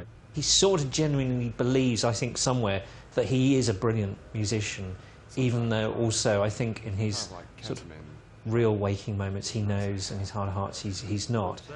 Actually, when he meets people who he sort of looks up to, he really looks up to them. So you've got Superhands, he sort of worships Superhands.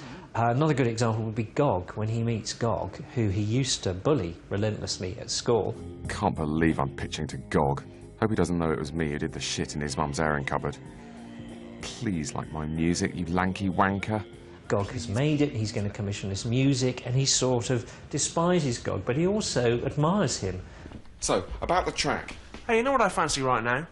A kebab. Will you go down and get me a kebab? You want me to... I want a kebab. What? Really? No. Why? Were you going to go and get me one? No. I can't believe you're going to go and get me a kebab. I wasn't. Well, I want one now. Right. Really? No. I'm shitting you, Jez. Jesus. It's also true when Jeremy meets the Orgazoid for the first time, he massively looks up to him, he worships him. Oh man, my job is the nuts. I had a great first day. By your job, you mean being a handyman for a man called the Orgazoid? He's not a man, he's a band. He's one of the most brilliant techno pioneers of all time, and he's paying me 500 quid a week in advance in cash. What? Come on, Jeremy, nobody gets paid £500 a week to do nothing. It's not nothing. Making smoothies from a smoothie maker is not nothing. You should try cleaning one of those mothers. Another redeeming feature of Jeremy's character, you know, despite all this sort of waves of selfishness and self-indulgence, is that he's genuinely in love with Nancy. Jez, I've got a biggie to ask you. Would you consider marrying me? Yes! Obviously, it wouldn't be a real wedding. No? Oh, right. Well, in that case, yes! See, it's just my visa's run out and the home office called. I mean, I know a couple gay guys who would be up for it, but I... Oh, Nancy, don't marry those gays. Marry me. Honey, you understand this would just be an administrative procedure, right? Exactly. The happiest administrative procedure of our lives. It's almost childlike. He doesn't really know, actually, how to keep her, even once he's won her. And he sort of will say anything in the same way that you do when you're about 16 to go out with a pretty girl. But, you know, he's a 20-something, late 20-something now. God. Suck up to God. Nancy, listen. The only reason that I don't go to church is that, for me, everything's a church. This room is my church. The hall is my church. Cost Cutters is a bloody cathedral. That's really nice, Jeremy. It's just not true, is it?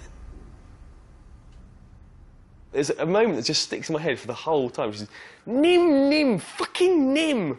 And I just thought, oh my God, I have that same jealousy. I'm like, what are you doing talking to another man? What do you mean you're being nice to a straight man? Even though he's a tramp.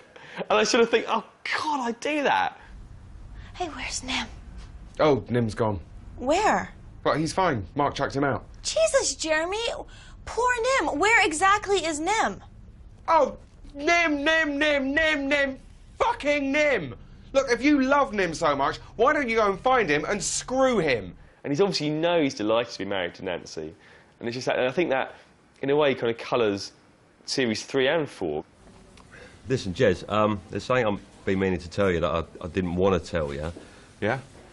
Yeah, it's about Nancy. I know you two aren't doing it, and it must have got to her, because the other day, she sucked me off while I was having a whittle. What? There's a brilliant example of Jeremy when he's sort of tricked by Superhands and Mark into thinking that she's sucked Superhands off while having a whittle. And he's genuinely heartbroken. And again, it's that mixture of naivety and actually childish love. You know, really, I think pure love for Nancy. I think he really loves her properly. I love her. I really love her. What am I going to do? You'd have forgotten her in a week. You know what you like, you big idiot.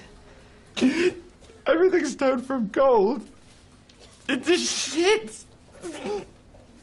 The other thing about Jeremy is I think he genuinely loves Mark. I think he really does, you know, need him. And he's sort of a part of him, I think, really knows that.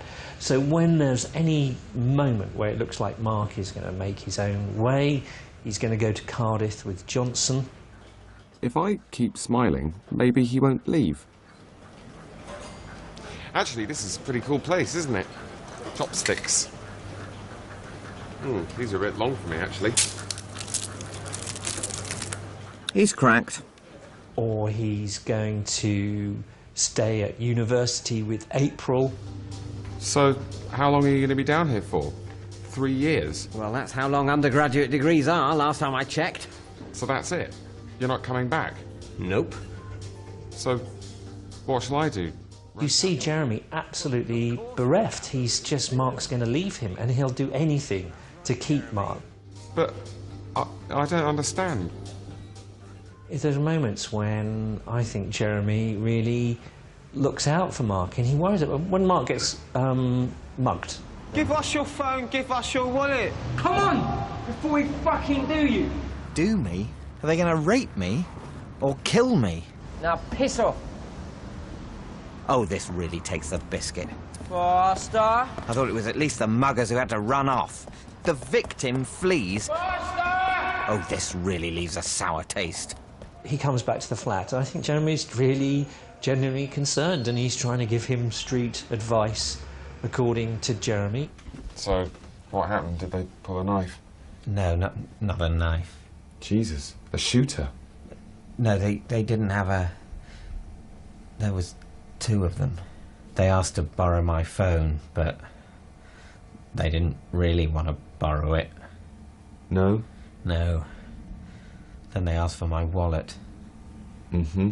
So, they asked, and you just gave them your wallet? Jeremy, I was in the underpass with these 2... Gentlemen who asked for your possessions. Mark, you've got to toughen up. This is the 21st century. You've seen Mad Max, haven't you? Mark's very interesting, actually, because a lot of the time I think you could be forgiven for seeing Mark as a bit of a victim. Again, the first time we see him, I think, or very quickly in the first episode of the first series, he's being bullied by some kids on the street. Oi, clean shirt. Oi, clean shirt. Clean shirt, that's a good thing, isn't it? I love that, because I think there's sort of that was a moment for me when the script really first started connecting. Hey, look, it's clean shirt. Clean shirt? What does that mean? Isn't that good? How do you get that shirt so clean, mate? You can handle it. Use the power of reason. Look, I know it must be difficult being a kid. I'm terrified of teenagers as well, and I'm a grown man. Why am I so scared of teenagers? And I think those kids were brilliant. Fuck off, clean chap. I'm just a man. Can't we just... Hey, no, no, oh! Hey. They see him as some kind of victim, and similarly when he goes to the disco with Jeremy, the school disco, in Series 4, he gives us a long speech about how he was bullied at school relentlessly. That's Faisal Butt. He used to call me a flod. I think it was a mixture between a flid and a spod. That's Foz. He used to sit behind me in French and put bacon on my shoulders. That's Terry Carpenter. One of the more sophisticated bullies. Pretended I was Thatcher and he was Heseltine and that I needed ousting. I need a drink. But the thing about Mark is that there's a bottom line where he won't go. He will stand up to Jeff in the end, and in a really decent and civilised way. When Jeff's come back to take a cup, I think, from his flat, he stands up to Jeff in a really, you know, sort of decent and brave way. Listen, Jeff, I think, you know, it's time you left. Oh, really? What are you going to do about it exactly? What am I going to do? What am I going to do? Nothing. Except stand here like a civilised man and wait for you to do the civilised thing and leave.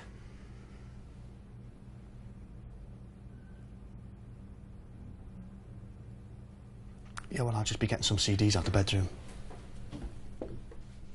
Brilliant. Probably looks like I was ready to punch him, when actually I was going to use the Buddhist as a human shield.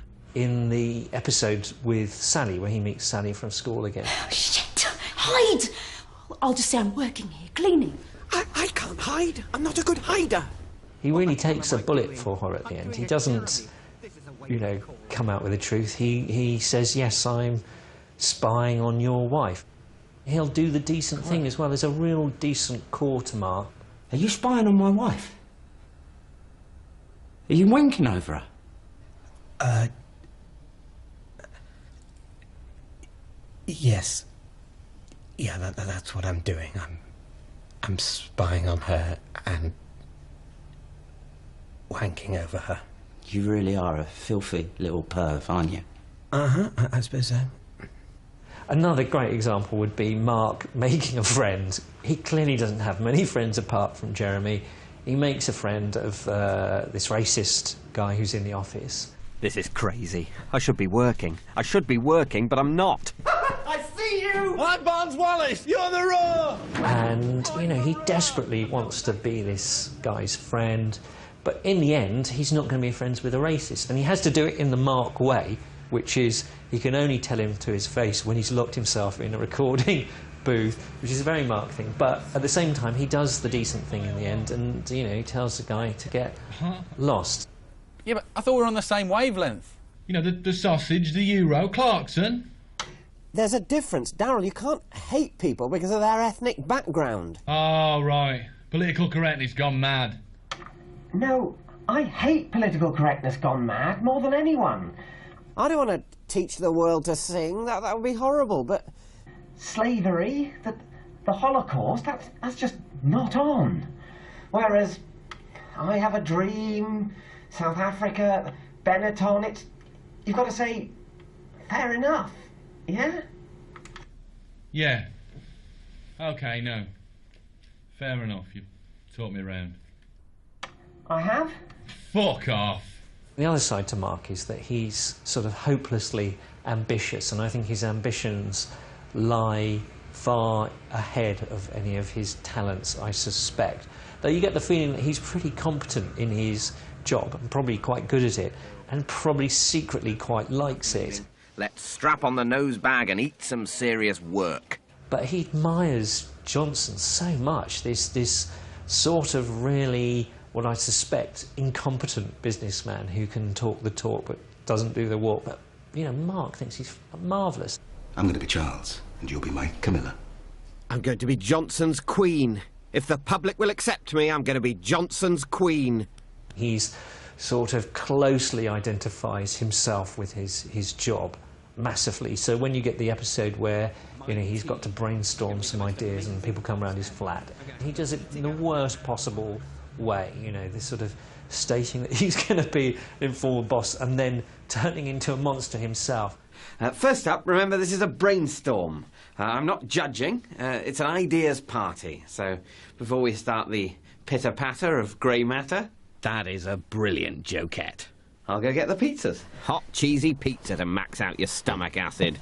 How's it going? I'm just telling them it doesn't matter what they say tonight, when actually I'll be keeping a rigorous note of every contribution. Mark genuinely loves Sophie, and I think the marriage is a bad idea. I think that he goes on a massive journey to do the decent thing. He's too embarrassed to call it off. Oh yeah, here we are. The field of screams, the torture chamber, the emotional dungeon. You've got this wedding coming up. How are you both feeling? Oh, she is good. Here it comes. Let it all flood out, just gently. Mark? Me? Oh, I'm feeling pretty positive. Obviously, some tiny doubts. Don't overdo it. Mainly about the catering. Mark and Jeremy, they do look out for each other. Later.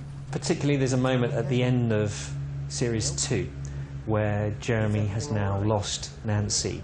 I had an affair with Tony by mistake, and Nancy found out because I told her.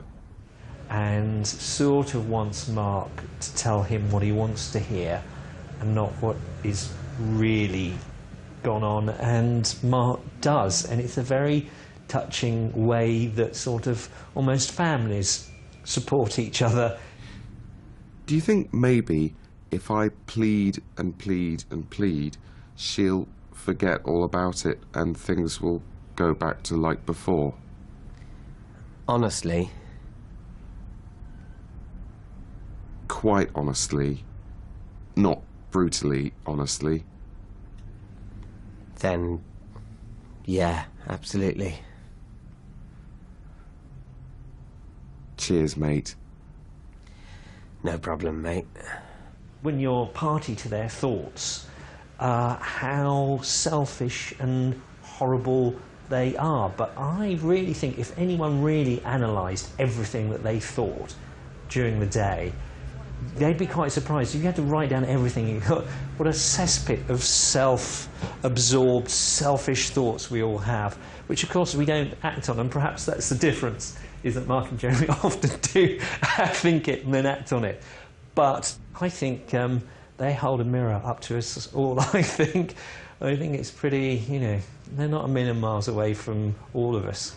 You okay, man? Even in that final scene in the wedding car, you think they're always going to be together, aren't they? They really need each other. Do you want some company? That'd be nice. You know, you do smell really quite strongly of piss. And your hat and shoes smell of puke. So I guess neither of us are exactly the king, are we?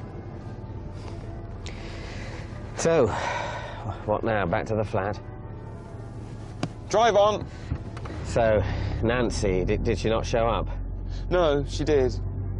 With super hands, so that's nice. I think I might divorce her, see how she likes that. Well, I suppose I should apologise for not letting you go and get her. Yeah, I was pretty pissed off about that. But I was thinking of waiting for a bit before I brought it up. Oh, that's nice. Thanks, man. It's fine. I'll just chuck it in with all my other mouldering resentments. Exactly. Stick it on the bill.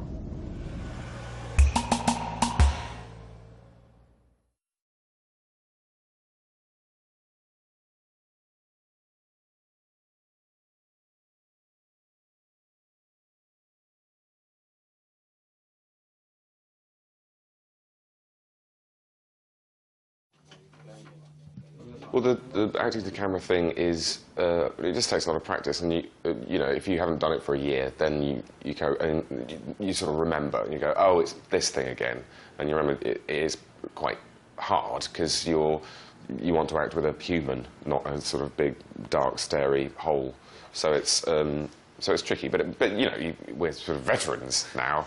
Yeah, to be honest, I think I've done about... remember what we've done as much of that kind of thing as we have any other kind of TV. Probably is about 50% of what we've done, and so I'm really used to it. And I quite like it because... You don't like people. Because I don't like people, and it's not collaborative, and you're not relying on anyone else's performance. You react to the performance you hope they'll be giving.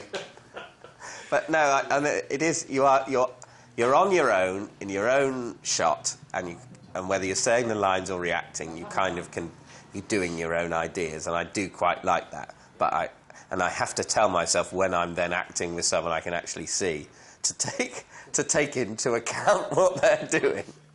Well, it turns out there are certain additional duties I've been expected to perform. Duties? What duties? Well, you know, I'm his handyman. Yes. It's just, he did expect me to give him a hand. You gave him a hand? Yeah, I ended up giving him a hand. I helped him out. You helped him out by giving him a hand? Right. Wow, just to clarify, you do mean... Yes. Right, shit. I don't think there is a typical day filming on Peep Show, is there? It changed quite a lot depending on where we were and what scene we were doing, and also on the weather, because we were doing one scene at Sophie's parents' house, which was all going brilliantly, and then... then it snowed halfway through. I think the worst moment in terms of everything, weather and everything, there was a day when it snowed. For insurance purposes, it was a blizzard. And I like snow under almost any circumstances. So I was in quite a good mood about it. But we were filming outside in the corner of a car park. But they thought, well, it's okay, we can clear this corner of the car park, make it look like there's not snow. Because obviously you have to make it look like there's not snow, or the whole episode has to be in snow. And then you have to wait for snow, which is bad. It's the bit where Mark tries to get himself run over. Shit. Could I? Here it comes. Come on, Mark, take the hit. Keep your eyes on the prize. What the hell are you doing? Sorry, I didn't see you. As soon as it snows, everything becomes sort of 10 times as hard and...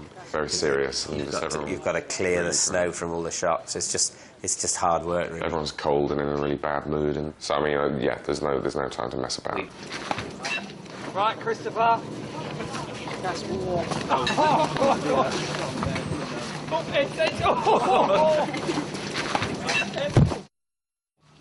All right, Amy. This series of Peep Show was kind of set mainly out of the flat and JLB offices. So Series 3 was in the flat a lot, wasn't it? Yeah. So, but this series, it was kind of out and about everywhere, which meant we needed many more daylight hours than we had. OK, ladies and gents, here we go for a take. Please quiet and still, clearing the towpath here.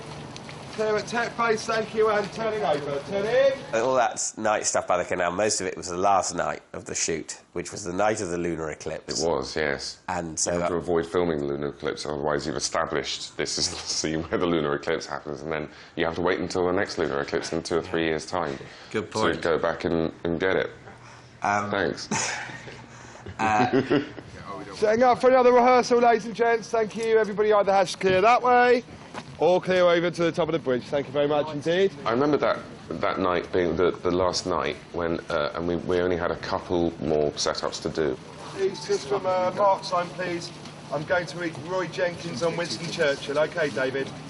It is 1:05. Should have about 5 minutes ago. And action! Robert Popper, the producer, and I started making each other hysterical, going, "We forgot to do any of the stuff in the flat!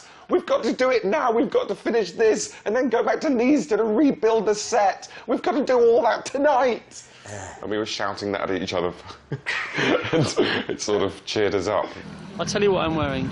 So, at the moment I'm wearing boots, 2 pairs of socks, thermals, jeans, thermal vest, t-shirt, jumper, fleece thing, coat with 2 coats in it, fluorescent thing so I don't get run over, hat, 15 pieces of clothing. What? You mentioned pants? No, I'm not wearing pants, I'm wearing thermals. Do you wear pants on the thermals? Yeah. Are you meant to? I do. All right. Shouldn't talk about this probably on camera, but I got really embarrassed then. You got really embarrassed then. Yeah. And ladies and gents, that's released for David Mitchell and Robert Webb for this series. Well done, David and Robert. And ladies and gents, it's a release for yourselves. Thanks very much for all your hard work on this series. Well done to one and all, guys. That's a wrap. Thank you very much indeed, guys. Well done.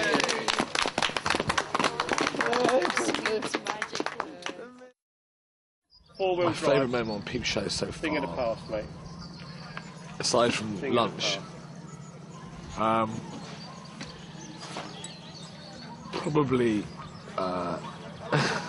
burning up a barn. But barn burning idea was in a sort of right from the start in the sort of script synopses and that kind of thing. And I suppose at that point I kind of thought, oh, that's quite big.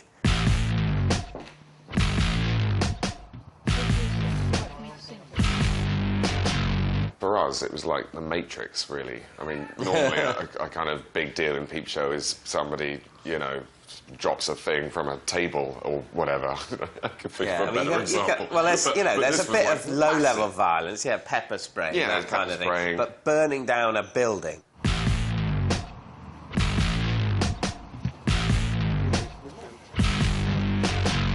It gave me a weird sense of power.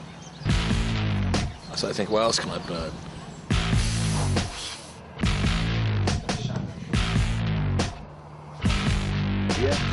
Barney.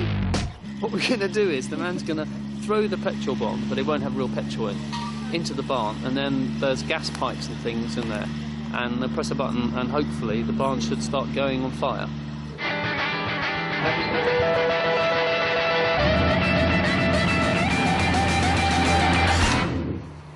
Set. Okay, good for sound. Thank you.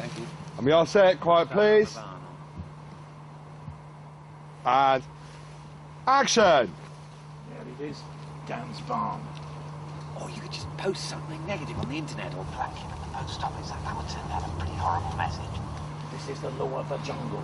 This is an eye for an eye. And you're sure, are you, you're poking the right man in the eye? Light it.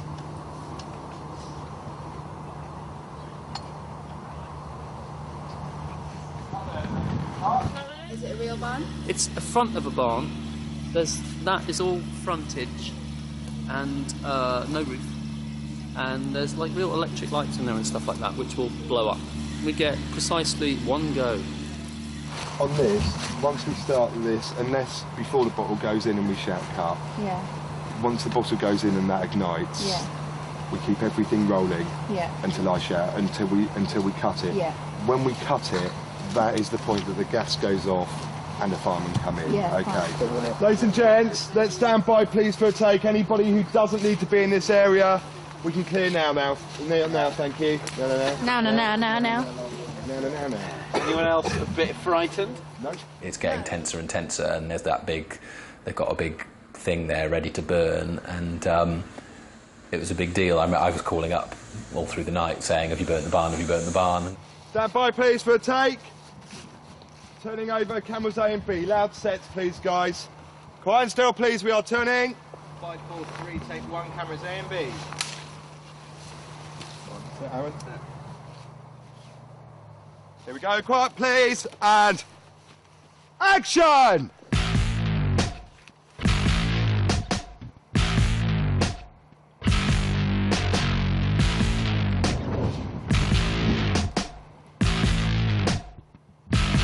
Pull!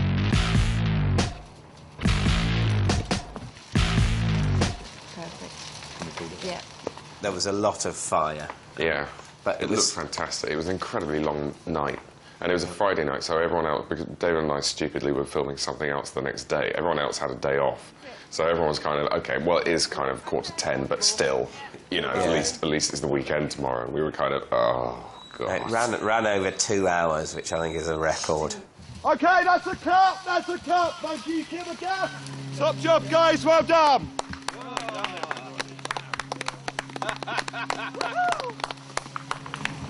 Enough of that. It's just a fire.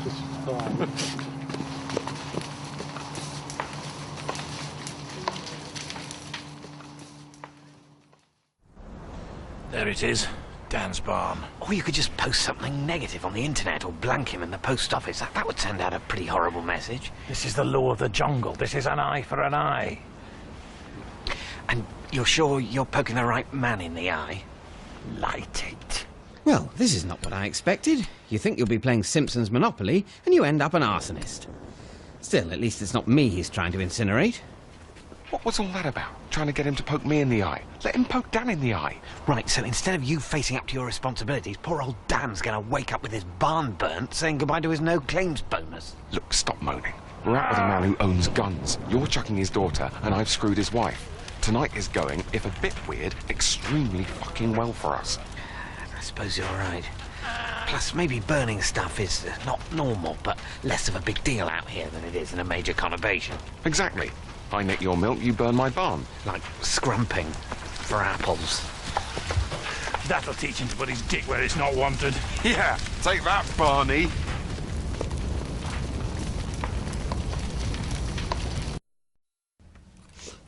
So, Mark, you know when we got engaged, it was all a bit higgledy-piggledy? Right, yeah, I suppose it was. Yeah, well, I was thinking maybe you might like to propose to me. Properly. What, again? Well, you never did. Properly, so... Unless you really don't want to, it's some kind of horrible chore. No, I don't mind. It's just a bit weird, because I know what your answer's going to be. Be a bit like shooting fish in a barrel, you know? OK, well, I'll make it more interesting by saying I won't definitely agree. There is a possibility I'll turn you down. So we're playing for money, not matches. OK, then. There's no way she'll say no. She's just leading me a merry dance. Sophie, will you marry me? I'll think about it. Oh, go on, please. OK! Excellent, many thanks. I really have got to stop asking her to marry me. OK, let's judo. Is this even judo, Jeremy? Oh, yeah, this is totally judo. I'm judoing you. You're being completely judoed. What's in your pocket? You haven't got any pockets, Jeremy! Sorry, Nance. That can happen. Even in judo. School uniform. Jesus. I feel such a prick. It's what people do these days. If you're a pedo...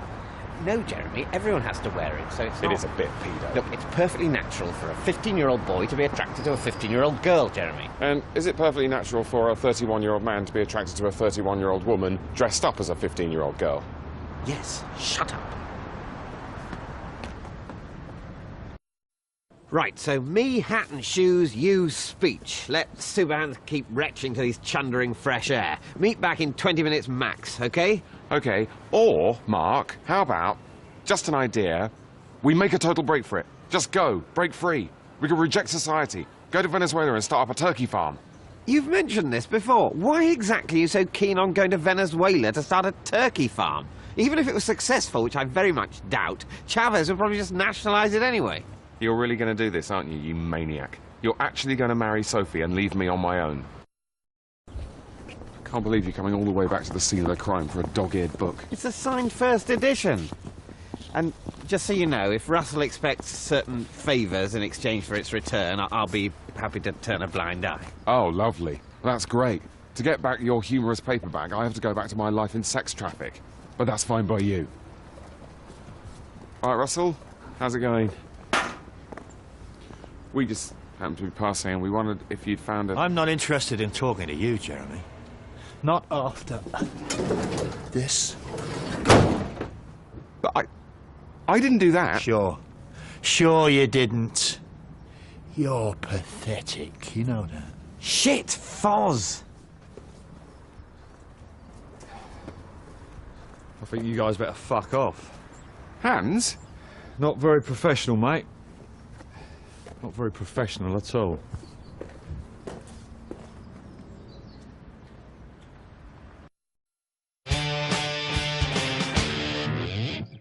What are the best bits of Peep Show? Favourite moment from Peep Show? There are so many, aren't there? I think my favourite episode in Series 1 is the bowling episode. Hey, spread 'em! because that was that was probably the most sort of action-packed of that series. Because in that series, we still had a lot of sitting around the flat chatting, watching TV, and the more it's gone on, the more we've moved away from that and had, you know, more getting married and burning dogs. Do you want me to give you blowback? What, here? Oh my God, it's the last days of Rome. Sure, just open your mouth and breathe in when I click my fingers, yeah?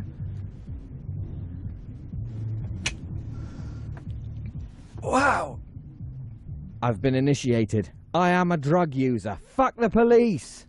This is it, mate. We're having it. Super nice. Jez, the faces. The faces. I feel strange. Do you? Follow the fingers, follow the Don't fingers. poke my eyes, don't poke my eyes! Are you getting visuals? I don't think so. What if I lose it? I'm not going to do a poo, am I, Jez? Go on. I can't. I'll just imagine it's Ian's cock.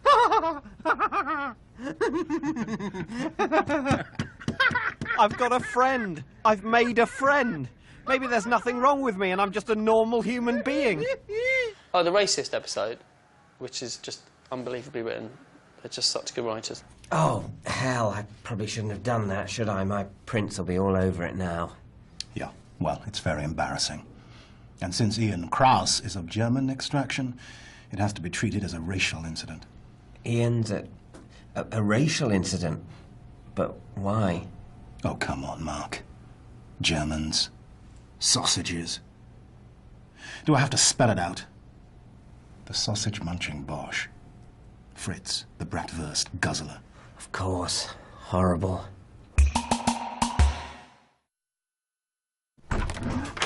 Why didn't you tell me about the wanking off bit? I also love the bit in episode 4 where Jeremy has been working as a handyman and Souphans comes in and says, no one told me about the wanking off stuff. Did you do it? Of course I did.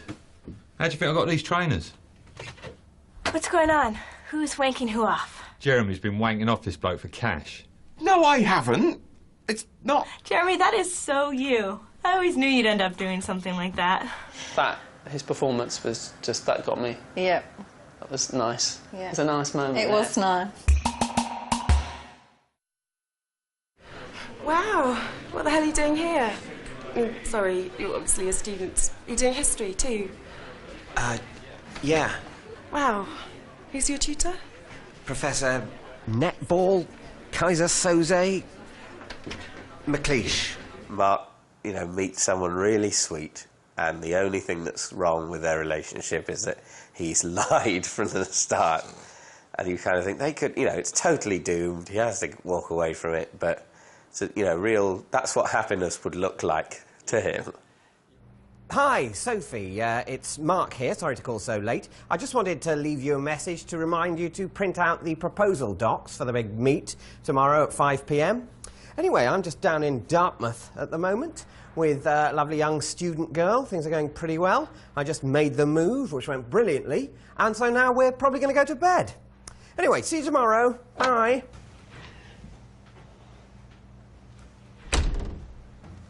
Mark, listen, I was just thinking, don't get me wrong, I like you.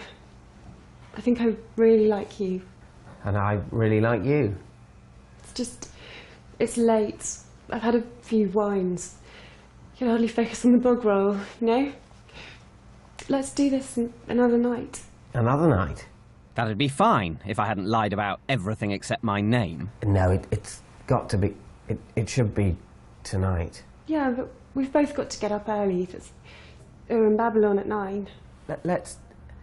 Tonight. I really feel that the mood's right tonight. We've got 3 more years. Let's just lie here and cuddle. Oh, right. Nice cuddle. Hi. Oh, hello, Sophie. Yes, I'm very sorry to have called you so late. I just thought you might have been interested in how things were going for me.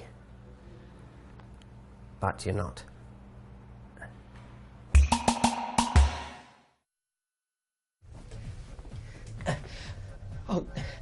Oh, I'm sorry. I'm so sorry, Alan. Where's the door? Are you all right, Mark? Yep, fine. Great, just the door fell out and we haven't, so I need to... Is that normal pooing you're doing? Yep, oh yeah. Oh, it's got to be the toilet, hasn't it? But I bet everyone's said that. Mark on the toilet. toilet's good, That's yeah. such a classic. Oh my God. No. Just stay in that room. Stay in the nice room. It's so disgusting. I'm going to be sick. No, don't be sick. You can't be sick. Let's dance. I like Mark on the toilet. I can't help liking him doing his funny pooing. So this is my big evening, is it? Me tripping my nuts off, watching you do endless pooing. If I were you, I'd think about what you've done. Just have a long, hard think about what you've done.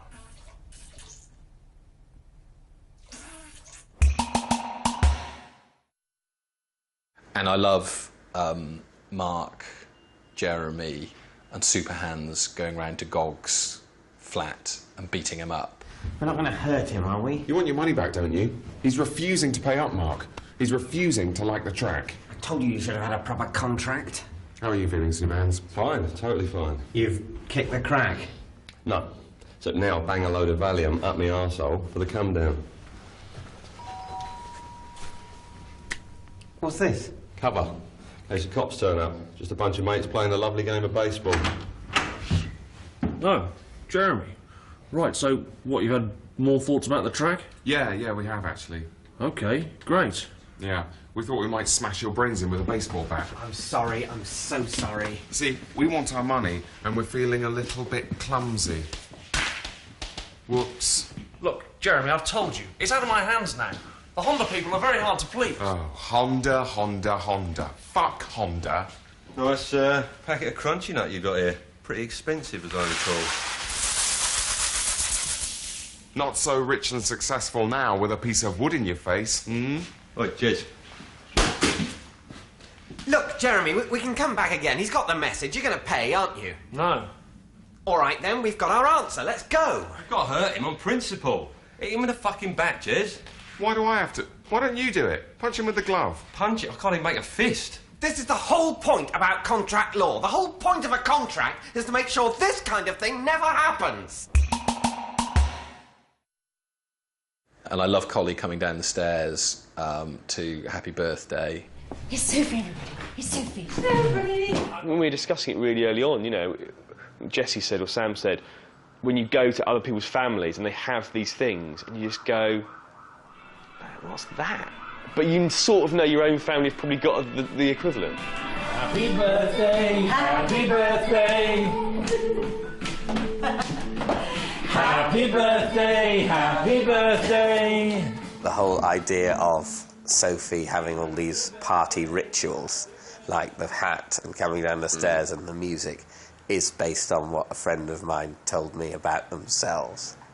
So that's... But in a Christmas context.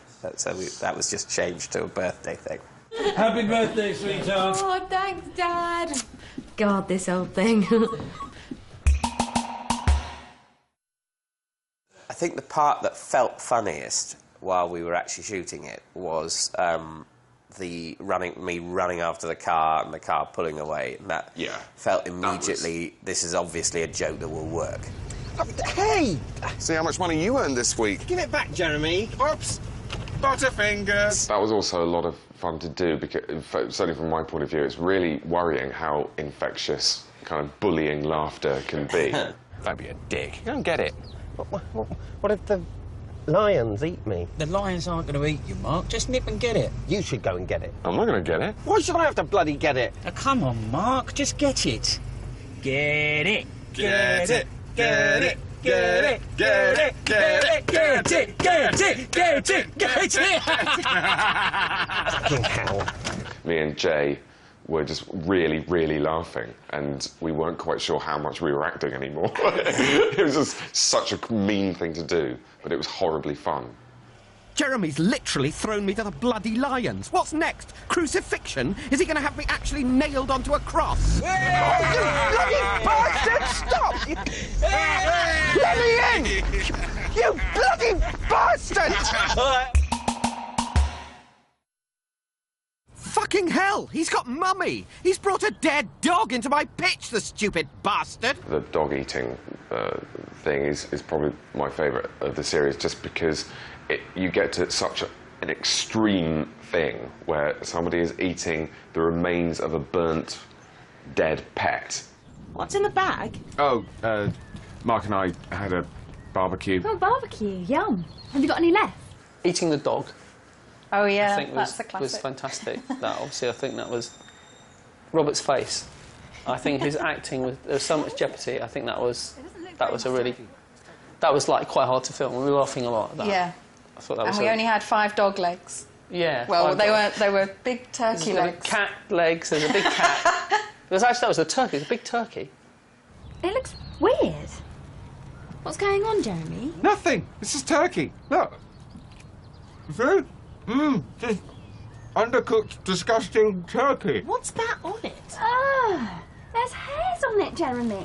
Yes. It's just a hairy turkey. What's this? Mummy? My favourite line in the last series, I mean, every time I saw it, it made me just die, was the bit where he goes, "It could easily be." Mummy is probably the turkey's nickname. It could easily be. Mummy could be the turkey's nickname. It could easily be. And I just thought, God, I'd do that. That's the kind of self-justification that I'd be really playing with. And I thought, oh God, maybe I'm becoming Jeremy. They found Mummy and killed her and ate her! You get there just perfectly logically. I just think Sam and Jesse are so good at making these logical steps, and one follows another until you get to this unbelievable situation where somebody is eating the leg of someone's dog. It was also a very funny scene to film because it's fun to pretend that you're eating a dog. I love the in the church the pissing sequence and the discussion leading up to it, and Jeremy's outburst at how Mark's ground him down. If you really can't hold it in, then you'll just have to piss yourself. You're telling me to piss myself? Yes, if you've got to go, piss yourself. Is this what it's come to? Yes, and do it quietly. Great. And what shall I do after I've pissed myself? Fuck myself? Eat myself? You're such a... Are you doing it already? Yes, I'm doing it already. I'm so pathetic that as soon as you ordered me to piss myself, I started the procedure. This is what you've done. You've ground down my sense of self-worth over the years. I hope you're proud. What about the pissing bit? How did we do that? Oh, the pissing. Well, design came up. Design. Jeff Sheriff and his team came up with an ingenious device, which was basically a plastic tube. Full of urine. I think it was coloured water. Right. That was put into Robert's trousers, and then it was pumped on cue. It worked I brilliantly. thought it was actually fed through his stomach, actually through his penis. When are you going to stop? Not for a bit. Stop, Jeremy. Stop it. It's going down the cracks. I can't stop. Stop! Oh, piss yourself. Stop pissing yourself. It's not that simple. The floodgates are open. I don't know how we got through that without pissing up, without corpsing, actually. That was really hard. It just made such a funny noise. All this, you know, I had this tube coming into my trousers, and, you know, all this water starts appearing on the floor. It was just really funny. Sort of realise you don't really know what it looks like for someone to piss themselves. And then when you see it, you kind of go, yeah, it might be like that. Yeah. Shit, oh my God, this has got to be a dream. Nothing this bad could ever happen in reality.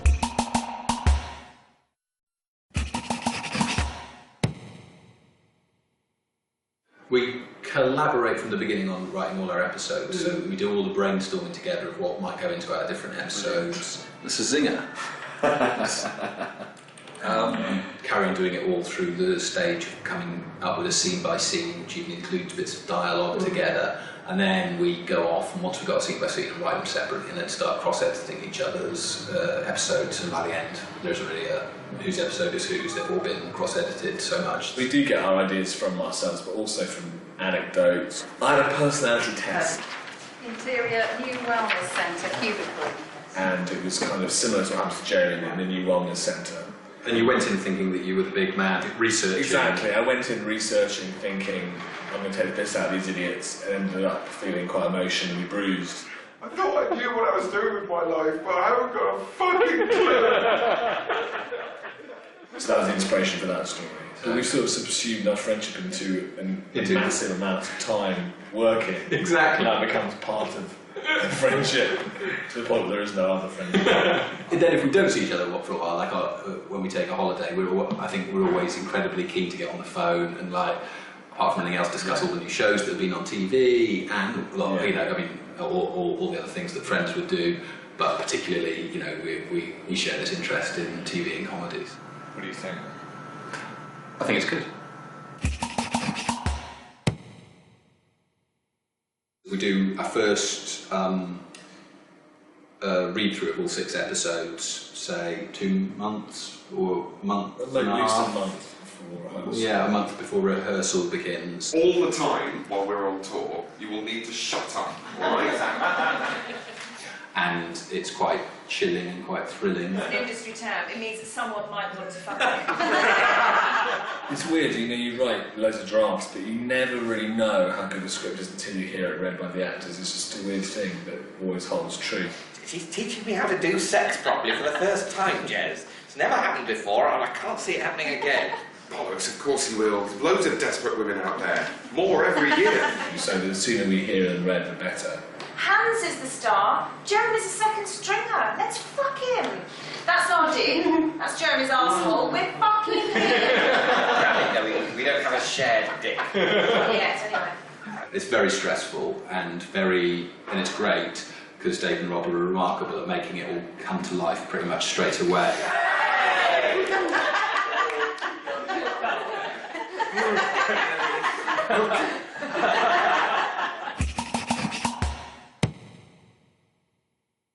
First 2 series we filmed in a real life flat, real life Croydon, and then for various boring logistical reasons we had to relocate. It's a flat that's built inside a army barracks, unusually.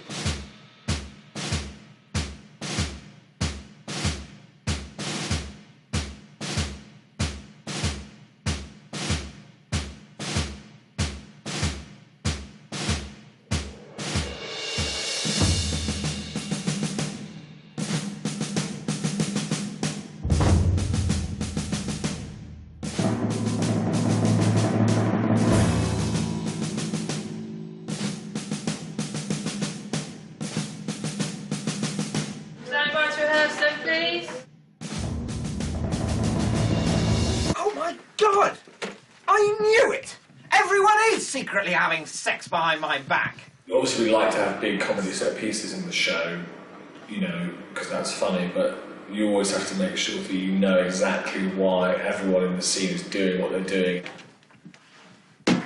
Whoops! You fucker.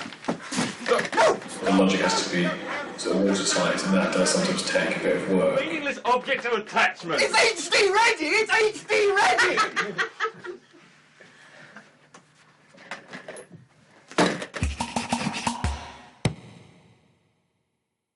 Well, last series it was burning things, and this series it was smashing things. You're restricted in the number of attempts you get at those big moments, whether it's smashing the skull. But what do you think about the skull? I thought it looked good. I thought it was great. Or if you wreck a caravan, you better make sure that you've got enough time, or that you get it right first time, because you're not going to get 20 goes at it. The comedy better be there right up early on, because it takes a lot of time to write on the wall and smash the eggs and do it again. Next series will probably be, I don't know, knifing things.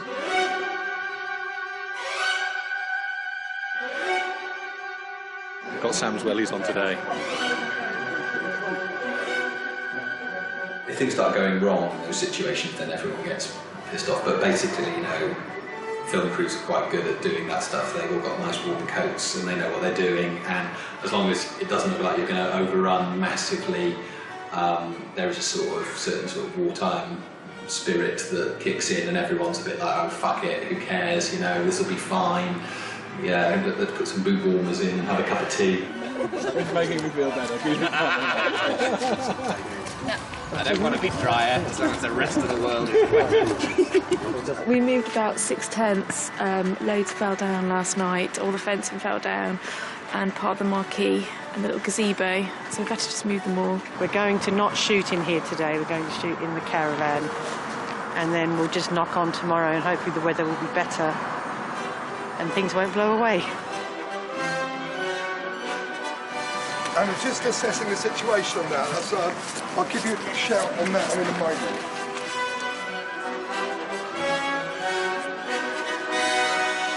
Jeremy's waiting for Callie to come back to rub her nose in the fact that he's just smashed up her caravan, and then he discovers he's got the chance to play the gig, so he blames it on Mark instead.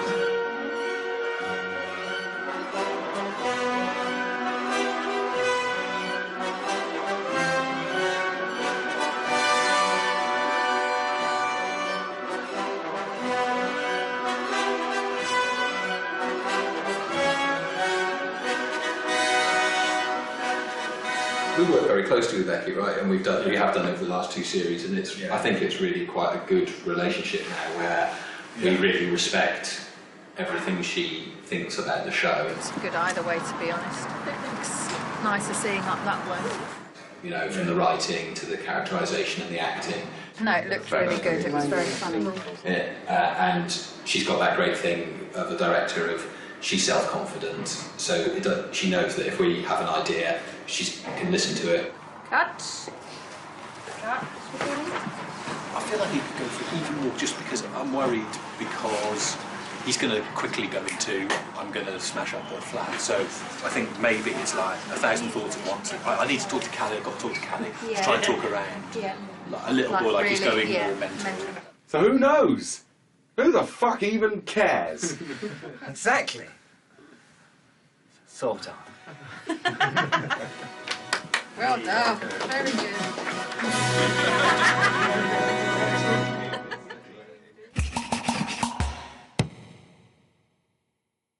It's pretty incredible to have got I know you said got away with doing this many series. Yeah. And part of the reason that we got away with it is because there are people who like the show. Well, fine.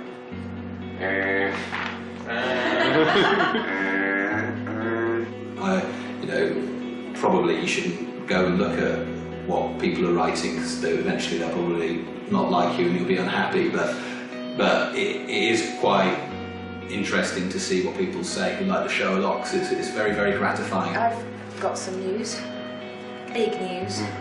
Oh yes, please don't say you're pregnant, please don't say you're pregnant. I'm pregnant.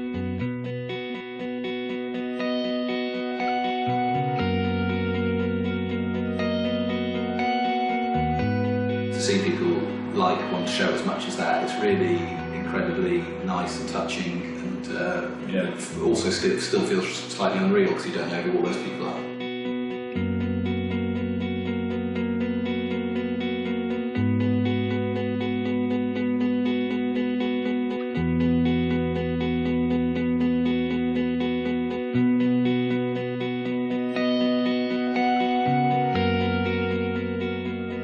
The question is just whether it's believable for us the whole time. Your arm's all right. Can you see it? I'm like this. It was it. This. That's what Jeremy always says when he's lying. I certainly think you've earned that. Best bit to me is watching the show when it's finished with like friends, and generally they're laughing, and that's a great feeling.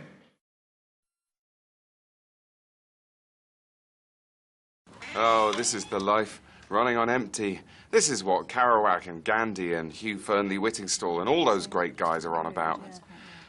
Only wish I didn't feel so incredibly hungry. Hi there. I'm here to make another deposit at the sticky bank account. I'm afraid it's no more than one donation per week. Okay, look, let's negotiate. I can knock some out at half price. Call it a tenner a pop. Look, I need to eat. She's throwing away the chance to create a master race. I hope she realises that. Sandwich. Lovely half-eaten sandwich. Why not? It's not rubbish. Not yet. It's still in the packet. I offend everything you believe in, don't I, woman? Everything in your belief system says I shouldn't exist, but I do, so screw you.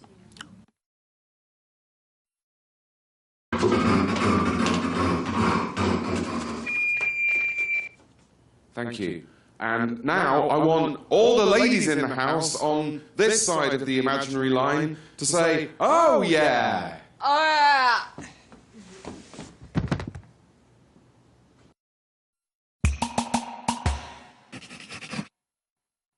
shit, Mark. Lovely, horrible Mark. Sophie? Oh, hi, Mark. Oh, great. Massive pang of guilt. Maybe it wasn't okay. I've been waiting and I thought... You're late? Yeah, I got promoted, so I had 2.5 pints of Kronenberg. Oh, right. I just wanted to give you the annulment forms and sort out the annulment. Sounds pretty convincing. Plus, it's actually true. Are you okay? Yeah. Yeah. Oh, I shared a couple of joints with Jez while I was waiting, so... I've really got to stop getting stoned so much. Although it is kind of brilliant. So, yeah, I'm smoking again. I'll finish the bit of hash I have left at home tonight, then that's it forever. Yeah, so, congratulations. Well, thanks. See you soon. That'll definitely work. Plus, I get to get really, really stoned very soon, which is a plus. Just go up to him, act normal. He doesn't suspect a thing about me and Jez. Hey, husband. Hi, Soph. How you doing? Oh, pretty terrible. This wine is so disgusting, isn't it? Yep, it's very horrible. So, how's Jez? Oh, fine. Naked Jez on the sofa like a big plucked chicken. I mean, he's joined a cult and he's changing his name, but fine. Wow. What is his new name? Jared. Oh, that's not good. I know. He's handsome. If Jeremy's chicken, he's beef. Beef or ribs. So you had a look at the annulment stuff? Want to go to your new office in a bit and annul the hell out of our marriage? So easy, isn't it? Annulment. I feel like Henry VIII and I didn't even need to have a reformation. History joke. Just laugh like it's funny. Reformation. Hilarious. So, how are things generally? What happened to what's his name? Tolly. No good. I waited till about the 5th weekend and then I said, look, I want a baby like pretty fucking soon. And he said, oh, that's interesting. And then boom, gone. Right. Men don't like babies as much as women. That's my analysis. How's things for you? Missing me? Got anything going? Well, you know, I've got someone in the crosshairs, but I might let her live a bit longer before I pull the trigger there. Very smooth. Maybe he's actually moved on. He can't have, can he? Are you, though? Missing me? You must be missing me a bit. Yeah, well, obviously I do. OK, leave it at that. He said the words, no need to push it. Don't push. You must miss me. I bet you miss me a bit. I probably do miss you. A bit. I mean, I miss you a bit, so... OK, got him where I want him. He's back under the old spell. What now? Staple his nuts to the desk and call security? Sophie Chapman, irresistible goddess. Also has conversational French, 1 failed marriage, and approximately £23,000 of credit card debt. God, the 2 flatmates. Bit dubious. Bit slutty? No, that's double standards. Is Jeremy a slut for sleeping with me? Yes, actually, Jeremy is a total slut. Soph, I think there might be a bit of a problem. The contraceptive that Johnny, I think it's been in my wallet so long, I think the rubber may have perished. Old Mega's broken. Oh, God, Soph, I'm sorry. It's broken? Oh, dear. Oh, dear, oh, dear, oh, dear. Cool. I suppose, just to be on the safe side, morning after pill, you could... Just try and stack the odds a bit. Maybe he won't notice. Maybe. Yeah, there's quite a lot of powerful hormones in those things, so I might just... What? Well, just let nature take its course. I mean, chances are on a one-off, nothing's... So why are you sitting like that? Just act dumb. Like what? Like that? This is how I sit. No, it isn't. Would you... Would you mind not sitting like that? It's comfy. It's just sitting like that. It might... Look, this is just how I'm going to sit. I like sitting like this. Stop sitting like that. No. Please, sit up. Look, just relax, OK? I'm not going to sit up. I'm just comfy. What's he complaining about? The sperm's mine now. He gave it to me willingly. It's my property. Possession is 9/10 of the law. Or something. The sperms are no longer under his power. They're not like homing pigeons. You can't recall them. I don't think.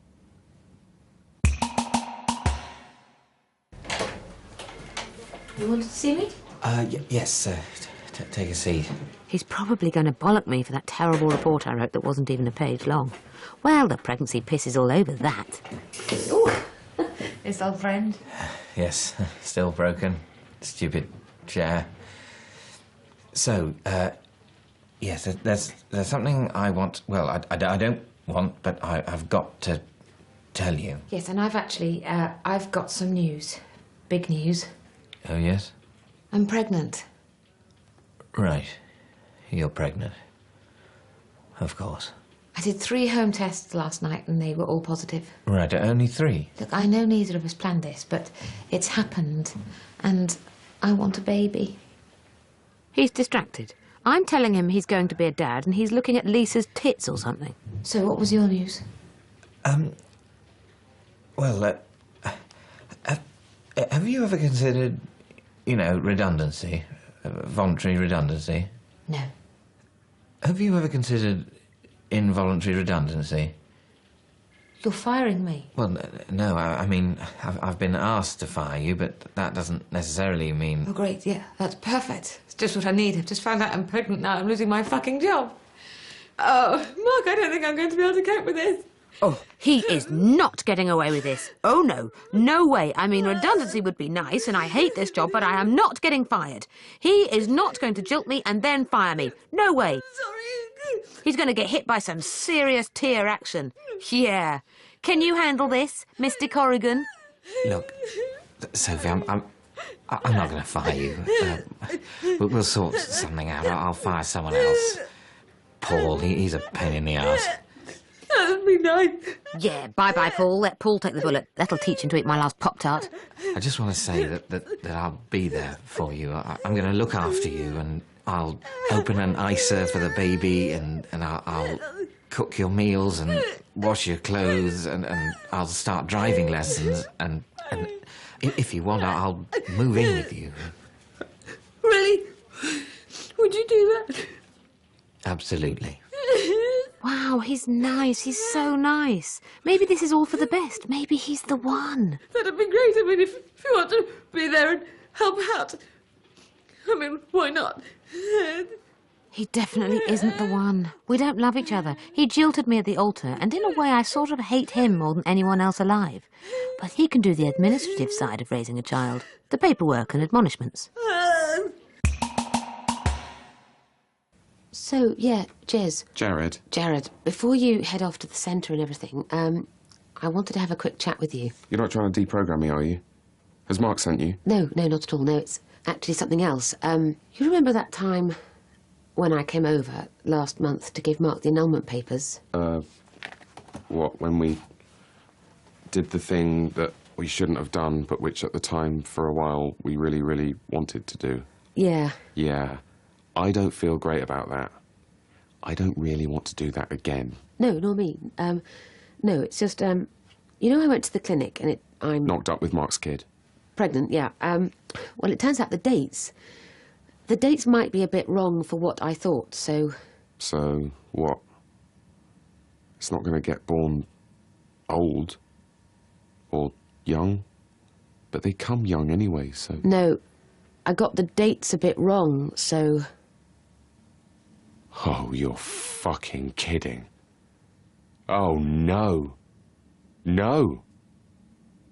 Oh, no. Yeah, so I don't know, it's all up in the air. Yeah. It's exciting. But I just thought you should know that there's a possibility. Right, good. No. Yeah. I'm glad you told me. Would he be a better or a worse father than Mark? They're both in the bottom 10% of people I'd choose to have a baby with. But which one is worse? Probably Jez. Only just. So, with everything we've been through, I just don't think I can tell Mark. Will you tell him? Oh, no, Soph. Might just turn it on a bit. Of course I will, Soph. I don't know if I'd prefer if it was Mark's or Jeremy's. Maybe their sperm will kind of blend inside me and I'll give birth to an anxious stoner who works really, really hard, but still never achieves anything whatsoever. Welcome to the Peep Show Relationship Tree, your guide to who's had who throughout the series. Mark and Jeremy are best mates. Jeremy has an affair with the next-door neighbour, Tony. Wow, fuck you, Lord of Death. I'm still full of piss and vinegar. Doing it with a sexy neighbour. Mark fancies her too. The Russians couldn't hold on much longer. Many wanted to submit. Mark, you know I don't just bang anyone, yeah? I'm not some kind of next-door fuck jar. No. No, of course not. Jeremy then gets married to Nancy for visa reasons. See, it's just my visa's run out and the Home Office called. I mean, I know a couple gay guys who would be up for it, but Oh, Nancy, don't marry those gays. Marry me. Honey, you understand this would just be an administrative procedure, right? Exactly. The happiest administrative procedure of our lives. But has another affair with Tony, and for reasons of stupid honesty, he admits to Nancy, and she leaves him. Jeremy and Superhands are best mates, but there was the bad thing. Did something bad happen? Everything's okay. Look, there's two basic energies in the world, stress and relaxation. Did I break through? No idea. You passed out after the love beans. Thought the table was being ironic. What was the bad thing? Superhands also sleeps with Tony, which makes Jeremy jealous. Oh, looky at this. Well, what a surprise. What a very big surprise. Another late-night bongo lesson. Jeremy, we're two single people having a great time. If you can't handle that, then go back to the 50s. Yeah, maybe you should make a move, mate. OK, yeah, mate, I'll make a move. How about this for a move? No! No! Superhands also gets off with Nancy. Where's Nancy? Her lovely face always makes... Oh, fuck. Jeremy tries to further his music career by sleeping with Tony's sister Paula, who he thinks has leukemia. Would you like it if I did have cancer? But that doesn't stop him dating her again in Series 5. I'm feeling sexy. You haven't noticed any unusual discharge from your penis, have you? Not so sexy. Mark's first love is Sophie, who breaks his heart by going out with Jeff. Uh-oh. Bollocks, giggling, sharing. Shall I intervene? No. It's fine. It's totally fine. Que sera, sera. Whatever will be, will be. The future's not ours to see. If she fucks him, I'll kill myself. Mark and Sophie's love finally blossoms. I should do something romantic. Surely I'm not about to sing.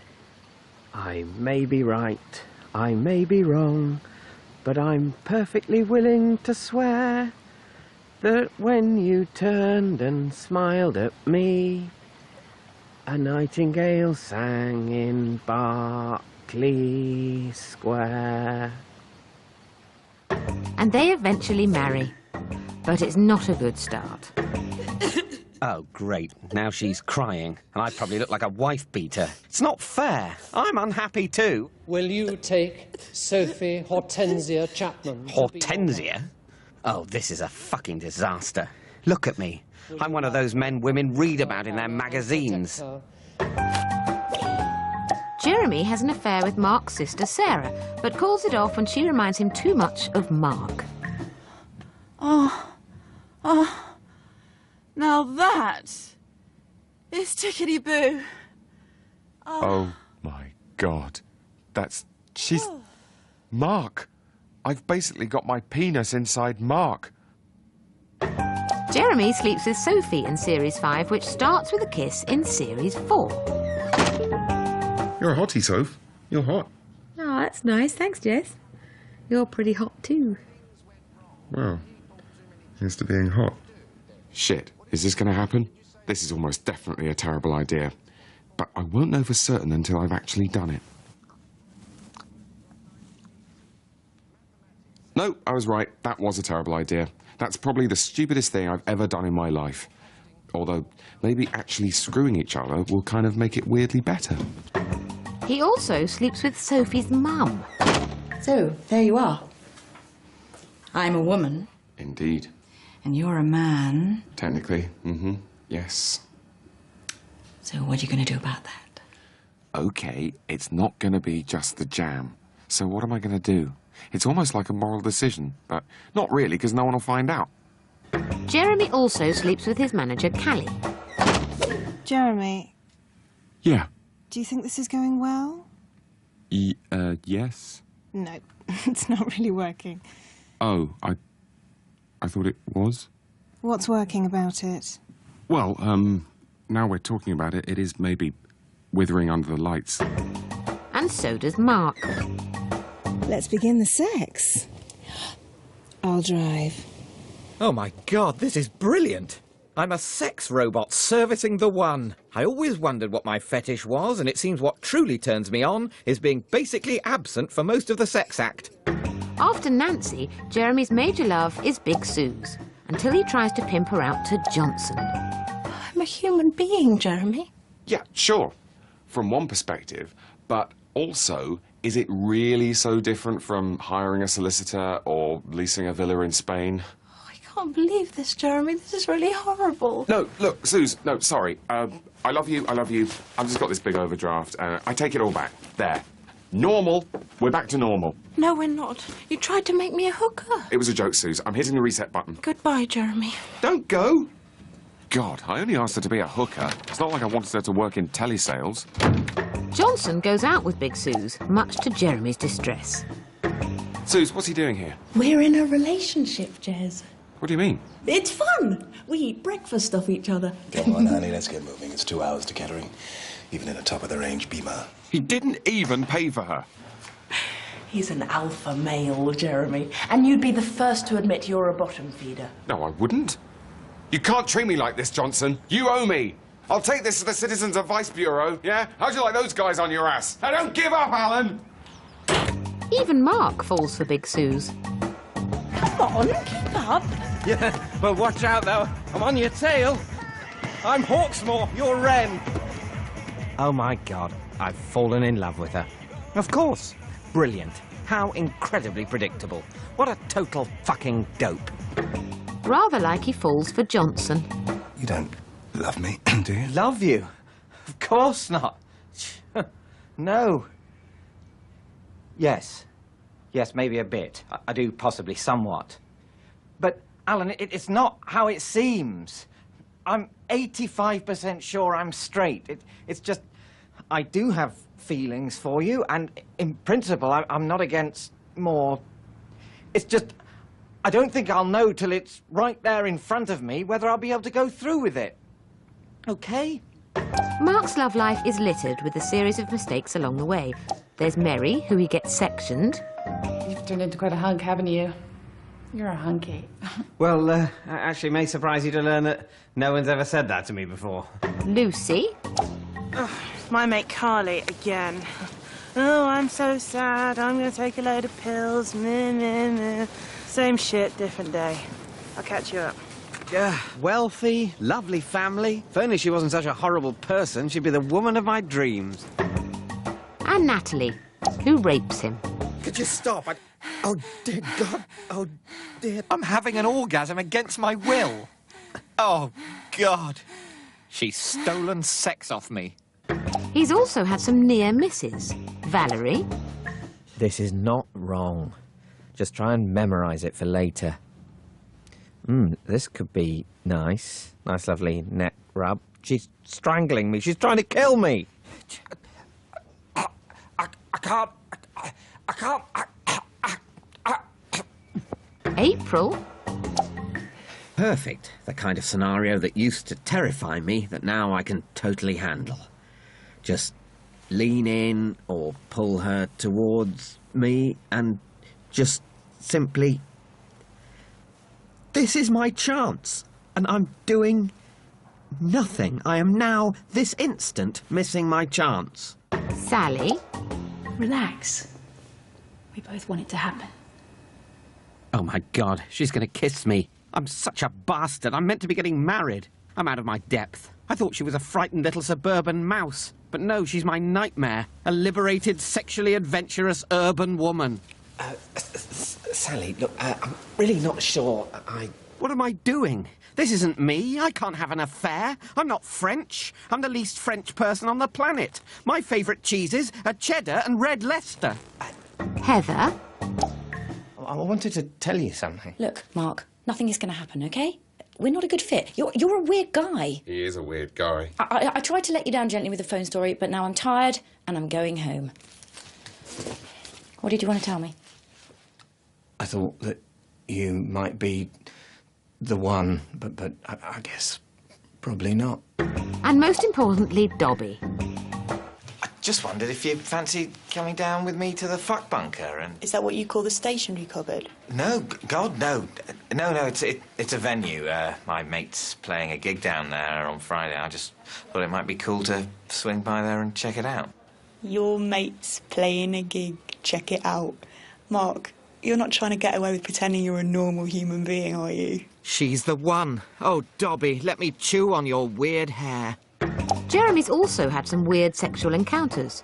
Michelle? We had a deal.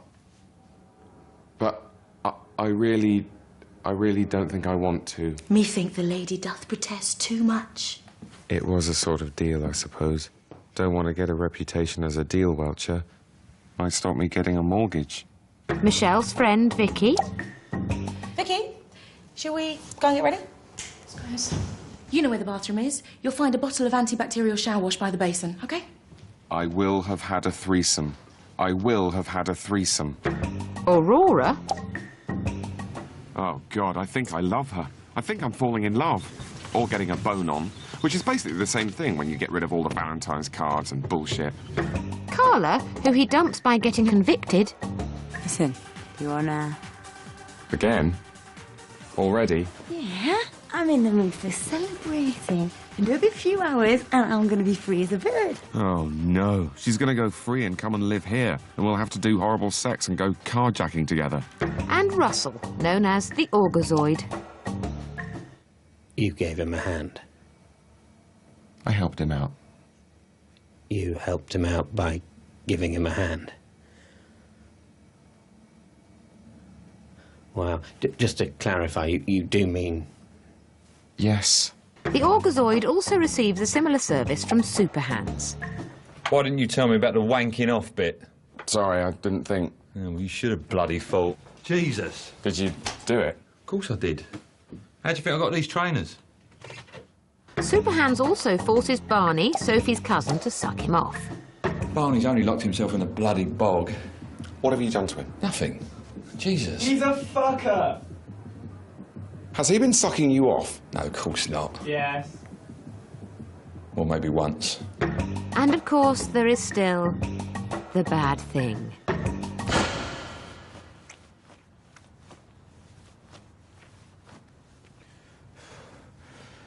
Right, my turn now. And finally, let's not forget that Mark and Jeremy are really good mates. I can't believe this is happening. He doesn't even floss. I tell him, but he won't. Jesus, when can we stop? Don't stop first. If I don't mind looking gay, I'll seem the most hetero. At least it's Mark. Oh, Jesus, it's Mark! And that concludes our trip around the Peep Show relationship tree.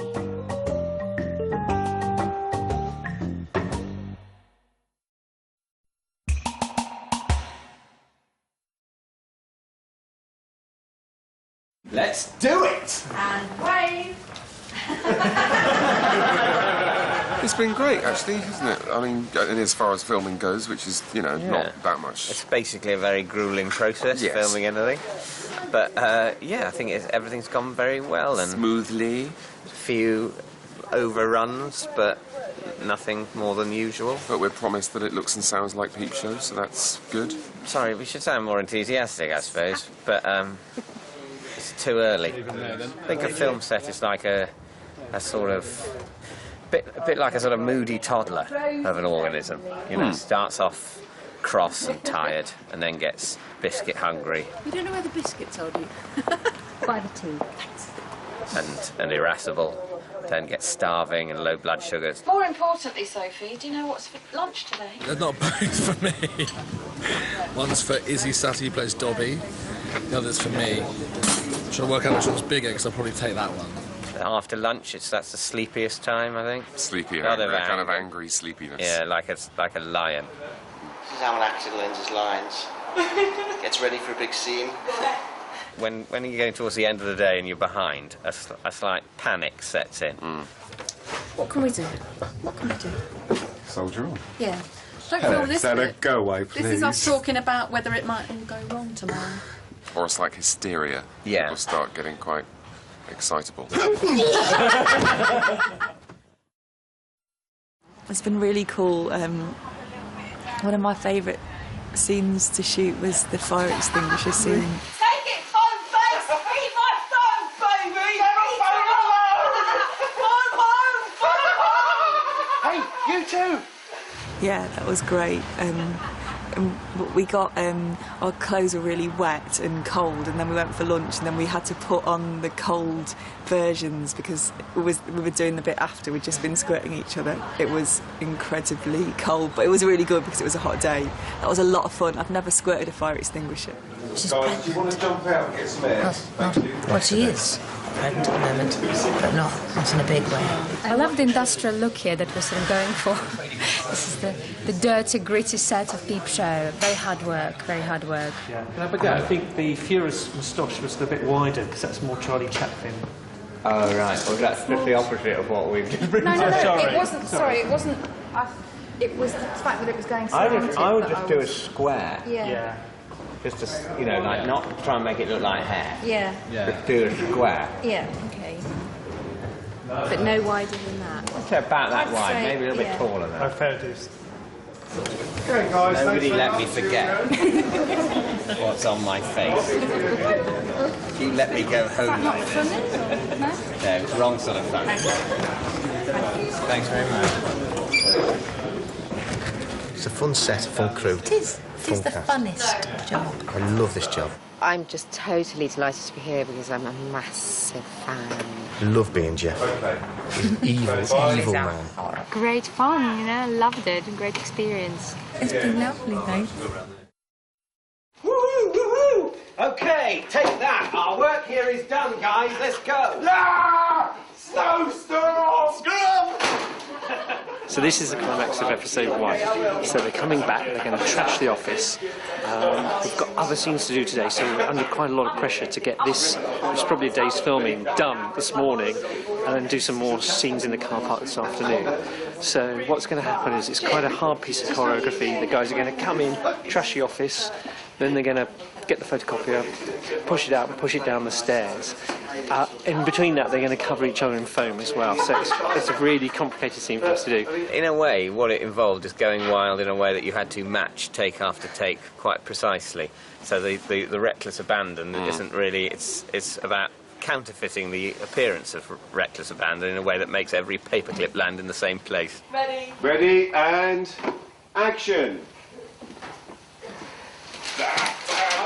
I've got the keyboard! Pick my company, let's roll!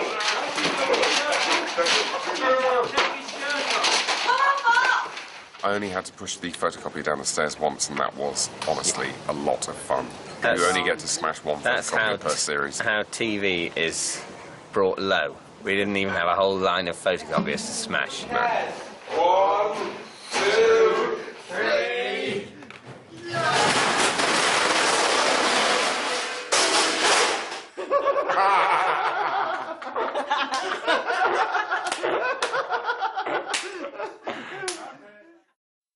It's a pleasure, really, because Tam and Jesse have always, so far, come up with great scripts, and I guess you just turn up and read them around a table. It's like unpacking a lovely wrapped Christmas present. Every line, a little present to you, the actor, and eventually the audience. Every line, a game and watch. Exactly. At the kitchen table, Jeremy's happily working on a life-size paper mache bust of Edith. So, you'll buy tissue paper for me to physically wipe my sphincter, but you won't buy a bit of lube to ease the giving and receiving of pleasure. That's right. I love Sam's and Jess's work. I mean, they're so good. I know the script pretty well, and still every time I, read it, I kind of laugh to myself. Sort of quite a few scenes where beforehand I sort of have to prepare myself not to corpse. Oh, God. Okay. Yes! Letting the text go through me, I love it even more. Because you realise it's very, in a way, easy for an actor when something is so funny, because you don't have to do much with it. I think the script's always funny. All the jokes don't work first time. I mean, all the jokes, nothing. There is nothing in which all the jokes work, I don't think, ever. There's even a possibility we don't always read them correctly the first time. All the jokes won't work in the programme. There'll be a few cats from the music biz, cats from the film and new media, whole crowd of cool cats and crazy chicks. Jesus, sounds like a petting zoo from the 60s. Chicks with dicks, chicks without dicks, guys with dicks, all sorts. I'll be TJ, so maybe see you up there. Maybe not. Peace out. 15 love.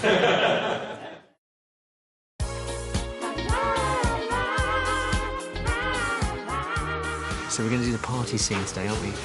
Jesse, you're part of the party scene, which makes all of episode 5. Yeah. Episode 5, so it's probably one of the most difficult episodes for us to film because it's all set in a flat, and so it has to be completely choreographed very, very tightly. And shooting it out of order means that it becomes increasingly more complicated. Uh-oh, somebody's taken out Puke Point HQ. Oh, the humanity. Oh, well, it must have been one of your friends, Jeremy. Oh, right, because your friends don't shit. Not at a party. Who comes to a party to do a massive poo? Sort it out, Jeremy. It could be quite tense today as well because we're behind. We're already 1.5 scenes behind where we should be, so we need to catch up as well. So I'll be doing some swearing and shouting later on in the day. Almost all the characters, looking around yesterday, it was felt like a bit of a Peep Show reunion. There was, you know, people from JLB, people from all different Pete from areas. the band, who's Pete brilliantly from the come. band, who's Tony brilliant. Wadham, he's brilliant. He's come back to come to the party. Yeah, lots of faces that you might recognise from the background of JLB. Yes. Lots of people like Jeff who haven't been around so much. Yeah, exactly. And Big Sue's, as you mentioned. So it's fun having all those folk in one episode. Yeah. Sam and I think, from early on doing the series this time, knew that we wanted to do one that was a party. So it was quite an unusual one for us. It didn't come from the arc of the story, so it was not exactly a high concept, but for us, a relatively high concept episode. High concept. And, if you can call a party a high concept. I think Porkies were onto that high concept quite early on. Yeah. It's like an episode of Neighbours. No music. You can just hear everyone's feet shuffling. How you going? G'day. What's Brett up to? Right, so Roosterthon. It's early, Then we right. have a passage So- of time. Then it's later. No Another Dobby, passage no of time. Sophie, no, fine. No. Great. And there's going to be loads of people in here. Okay, standing by. Yes, there are a lot of people around. Yeah. It was quite tricky. It was just very, very fiddly. The whole place Really stunk awful. of rancid lasagna after about 2 hours. I'm glad you said rancid lasagna rather than supporting artists. Yeah. I honestly thought you were going to say that, but of course, neither of us would say that. No. This is Stuart. Stuart is a milk snake, 4-year-old milk snake, who's playing the part of Snake in the episode The Party. Even I got comfy with the snake. The snake was called Stuart. Supans turns up to a party thinking that bringing a snake would be quite cool and not a fuck-wittish thing to do, which in reality it would be. You've got to the point where I realise I'm no longer... I'm so tired, I'm no longer even alarmed by that snake. He looks like a coral snake, and they are deadly. He's a milk snake. Aren't you? And they're not deadly at all. And when you touch it, it just feels like a handbag. Because, you know, you realise you've come across more handbags than snakes. So, it's fine. I love him. I've had him for 3 days now, and we have really bonded. It's a handbag, of course, now. It is now. Yeah. We'd better say it's not a handbag. He likes being on camera, don't you, Stewie? Yes. That's a snake joke. The trouble is, now we know the filming process so well. When you read the script, it's really great, and you can immediately imagine what it's going to be like. You're reading the And party then- scene and go, oh, this is going to be It's an gonna be great. This will be a enormous shag. Yeah, but no, but what I mean is you can imagine what the scene is going to be like when it's finished. So doing it, for us, I can already imagine it. So it's like a huge hassle, just so that other people who can't imagine it, who haven't bothered to get massively involved, why can't they just read it off the page and bring it out as a book? Although that would lead to me being unemployed. So. Yes.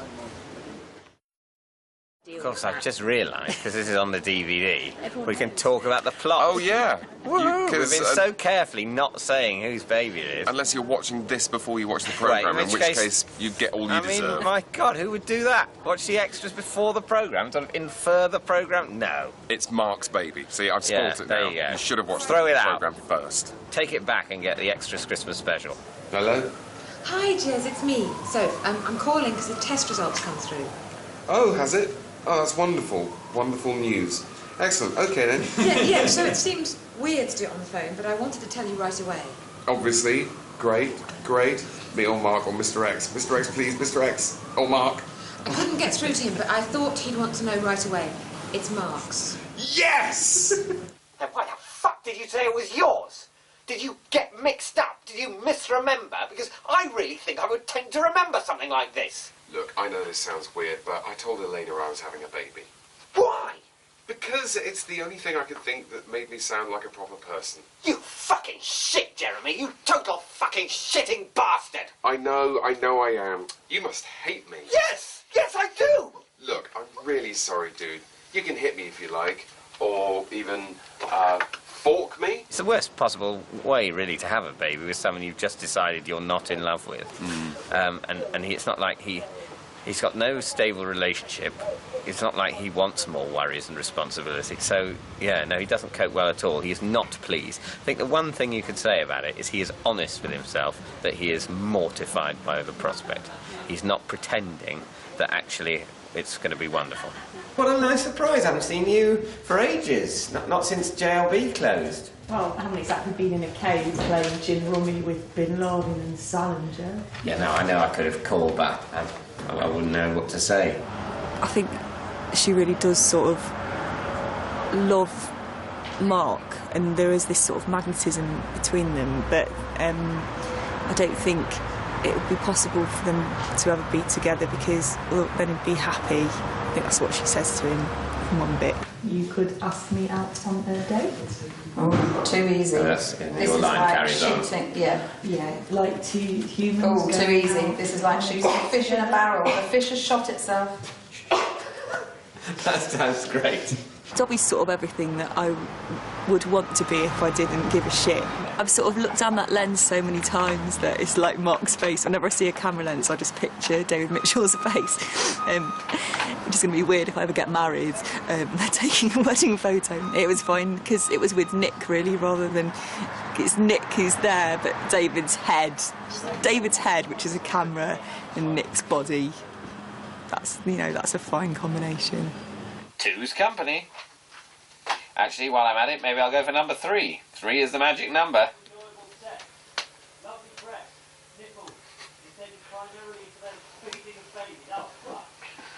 Are you okay? Oh, yeah, so fine. I just want to fuck your head into my head. And then it leads him off. It's more weird than doing it with an actress, because you're sort of kissing a bit of tape that they put underneath the camera, and you're sort of bouncing up and down with the cameraman Nick Martin, the hardest working man in show business. Aim for the mat box. Yeah, a little bit higher than that. A little bit higher. There? In there. Okay. In there. Okay. And close What your eyes. happens if your face hits this? Try not to let that happen, because it'll hurt. It's true. There you go, there's a tip. Yeah, it's odd. I mean, less embarrassing than kissing an actual person, because, It's more... kissing people in front of lots of other people for professional reasons, that's odd. It's one of the odd things that we do. I think it's a better sort of odd. Mark? It's just like a weird mechanical put your face here and do that thing, rather than pretending to be, in a lovey-dovey, passionate way in front of a crew of 40 people. I'd say that was more artificial even than shoving your face at a camera lens and wiggling it around.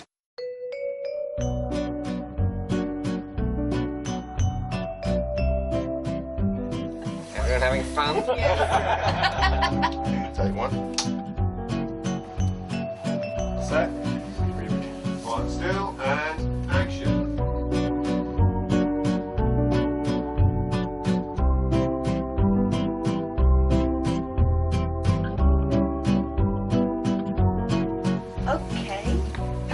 is possible, Dobby. The world is an oyster because we are young and free. Let's just... come on.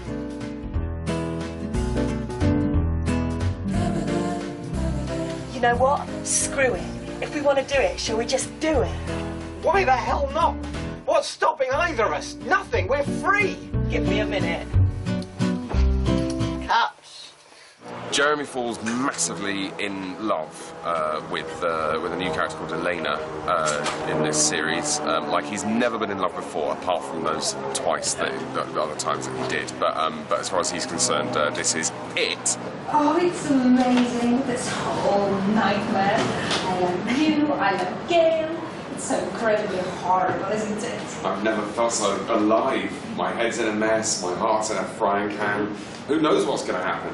She's in love. She's in love. She's in love, yeah. And in fact, I think it's possibly one of the few times when Jeremy has to work very hard to get a woman. And yeah, and I think she really gets him as well. Like they have quite a few, jokes that they make together. They're sort of on the same level, really, which is very stupid, low level, but Gail? As in a woman? This love rival is a chick. Oh, God, she's the best thing I've ever had in my life, and I thought she was slipping away. You can't know how bad that felt. Champagne. Gail exits into the kitchen. What the fuck? What? What? She gave me this ring, and it was so romantic. It just felt right. You said it was dying between you two. I know, but then it just came back to life. Like suddenly. Oh, this is so weird. Is this all right? It kind of feels all right. As soon as I put all the wrist guards and shin guards on and stuff, I felt really hardcore, like I really wanted to fight. I can understand why people do it. It's great. My experience of Laser Quest is very hot and cramped, and I think probably it was built on a similar budget to a Laser Quest, i.e. a tiny one. It was sort of annoying place to film. Also annoying was the fact that the gun machines that are supposed to turn on and off and beep and not beep didn't. What I'm hoping is that after we've done the scene at Laser Commando, we'll have a chance to play with them at lunchtime. That's what I'm really concerned about, and a bit worried we haven't got enough guns. Yeah, keep talking.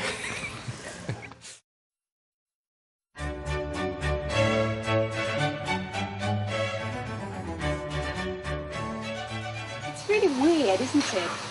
Yes, weird. That's exactly the word I was looking for. It's so weird. Weird like, come over here and drop your nuts in this deep fat fryer. Okay. Oh, that's a weird sensation. How weird. Today we've done a scene when Jeremy asks Yelena to go on a boat and she doesn't want to go, so there's a bit of a situation going on. It's the classic thing where, as you can probably see, there's loads of people here all ready to go, and then the smallest thing has flummoxed us, but it turns out it looks great, but it can't accommodate what we need to do. So, going to need a bigger boat. Going to need a much bigger boat. It was a bit of a smelly lake. Most lakes are a bit smelly, in my lake experience. It smells really nice as well. Oh my God. But it was fine, it was a very sunny day. Rather there than in the Laser Quest, probably. Sounds like I got the long straw. Good news, here comes a bigger boat. You're lucky that a local fisherman was passing. This looks absolutely perfect, actually. As it gets closer, I can see this is going to work a treat. In the scene, there is a water-based accident. Am I allowed to reveal one? Yeah, because it's DVD extras. Oh, you've already seen it? Well, you know what happened. I'll have to tell you. Well, I'm not a terribly strong or happy swimmer, so I was 2.5% more nervous than I normally would be, but it wasn't very deep. In the very first draft of the script, which we never even showed anyone because it didn't really work, we had Superhands in the boat as well, and he actually did try and murder Gale, but we cut that. It was too much. Yeah, I remember you chatting about that. Superhands commits the murder, tries to murder. Yeah. Yeah. And we thought it'd be Too great, dark. but a different show. Poirot the comedy. Okay, let's go. Yeah, speed. We are at speed. Stand by. Happy comment. Happy, set. And action. Lovely. Oh, lovely. Well, I just fell off the side of a boat. I'd love to say it was terrifying and I was very brave, but I just flopped off the boat and it was fine. There were 99 people in the water ready to rescue me. Well done.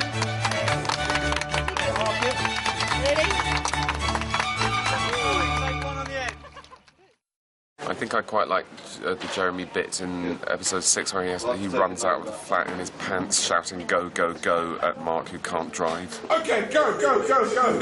What? Gail, she's coming down the road. I need to get out of here. Go, go, go. Pedal to the metal. No need to shout. That's a nice moment. Go, go, go, go, go! What? Gail, she's coming back down the road. We need to get out of here. Go, go, go. Pedal to the metal. No need to shout. You fucking stall. Shouting at me is not going to drive any better, Jeremy. Fucking go. Edith says Gail can't see me here, or we're over. They're having an affair. Well, I like the bit at the end of the party where he suddenly had a massive bong hit and desperately needs a puke point and is sick on a snake. That's a nice bit of capering about. Marry me, I feel terrible. It's still there. Where's the puke point? Where's the puke point? W.H. Smith bag, 2.3, puke point 3. Snake! Take roll.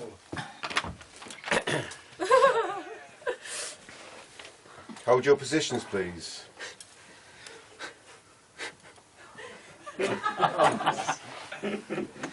Okay. That enough? I don't know.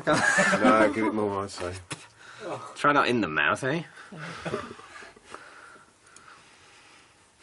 I'm down. Okay. Chin's good. Dribbling that. Okay, is that good? Yeah, still running. Okay. Ready, and action.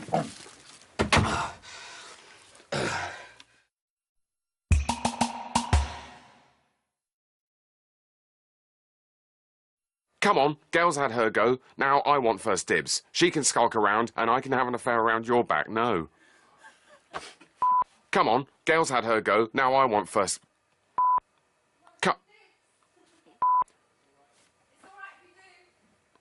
Come on, Gail's had her go. Now I want first dibs. She can skulk around, and you can have an affair. Come on, Gail's had her go. Now I want first Gibbs. Gibbs? All of the Gibbs, all of the BGs. I want all of them, or just the first Gibbs.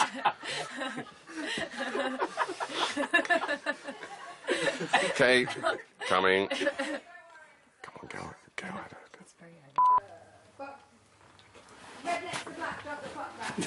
Okay. Still turning. Happy? From where? Red next to black. Red next to black. Oh. Red and black. Sounds good.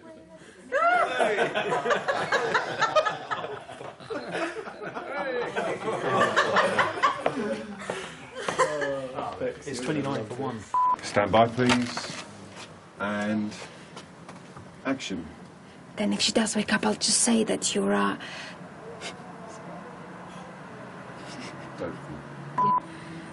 Then if she does wake up, I'll just say that you're... Sorry. Oh, God.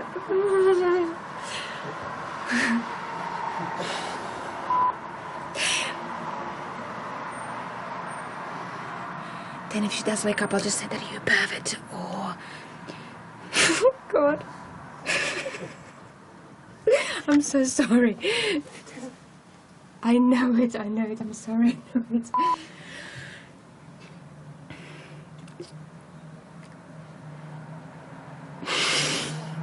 So sorry.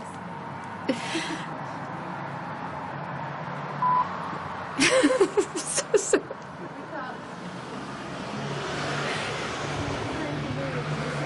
Yeah, I hadn't thought through the Jeff thing, really. Want that cue again? Yes, please. Don't worry, mate. You can always take Soph to the hospital on your bike. Give it a takey. No, Paul, sorry. It's takey in Liverpool, say it, so. Sorry. You all right? Yeah, fine. Good. How are you? Swine flu? Bit of swine flu. And now wave and bow and cut.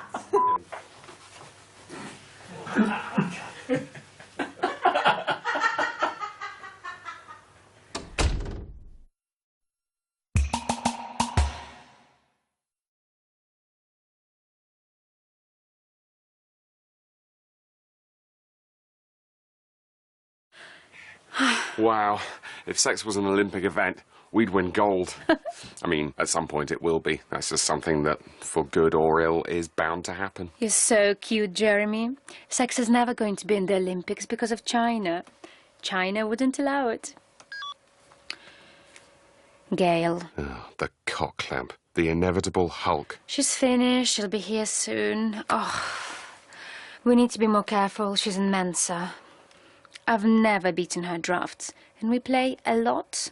We best not talk to each other for the rest of the party. Oh, back to playing rhythm guitar. The repairman, the backup, the human carrot. You know what, Elena? I'm not doing this anymore. I've had it. I love you. You've got to choose. What? Come on. Gail had her go. Now I want first dibs. She can skulk around, and you can have an affair behind my back, except, you know what? No, you can't, because I want you all to myself.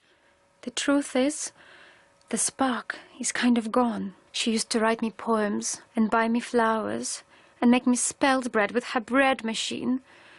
And she still does a bit, but like 1 loaf a month. And really short poems, like 5 or 6 lines and so on. Oh, that is... She's taking the piss. Maybe I should just end it? Oh, God. Oh, God. I just guess I thought it would just happen naturally, like she'd go away to Mexico. I mean, she does work in a Mexican restaurant.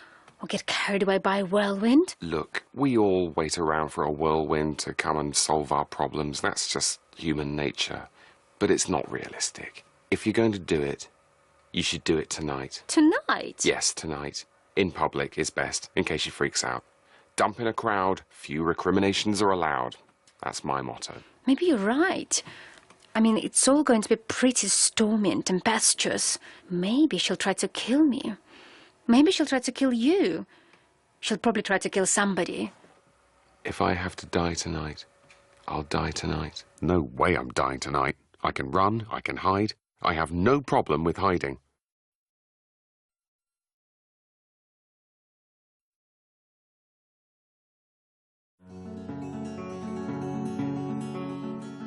I said 1, 2, 3, 4 won't work for Johnson anymore. Said 5, 6, 7, 8. I've seen UK and EU figures and they don't correlate. I said 1, 2, 3, 4. JLB made me their whore. 5, 6, 7, 8. I want the SFO to investigate. I worked for the firm, gave blood, sweat and tears, but my pay was set by an unaccountable body headed by Pam Frizz. Fight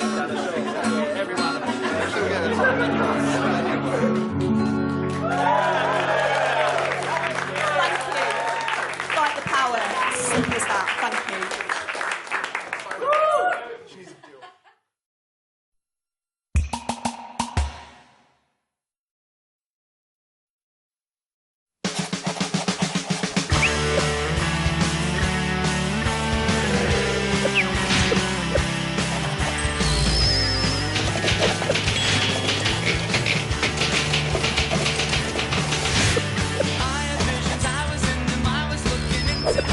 Hello. Hello. Thank you for purchasing this. Well done. Alternatively, you fucker for stealing this.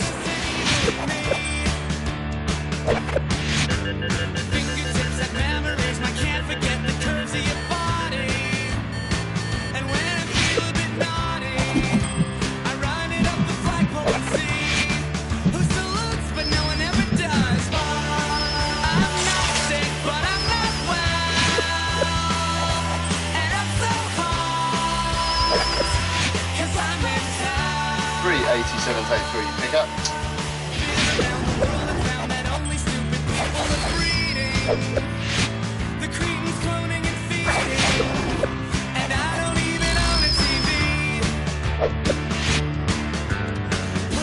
We're definitely getting this for the DVD, aren't we?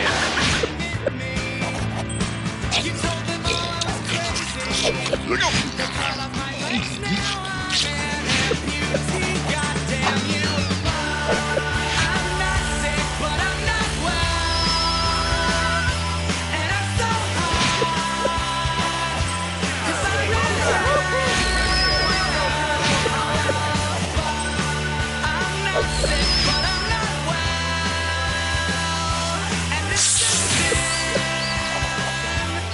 our last chance to be alone together. Ever. Oh, wobbly! And rage against the machine. I wanna pierce my tongue. It doesn't hurt, it feels fine. The truth is so blind. I like to turn on time. Kill my mind.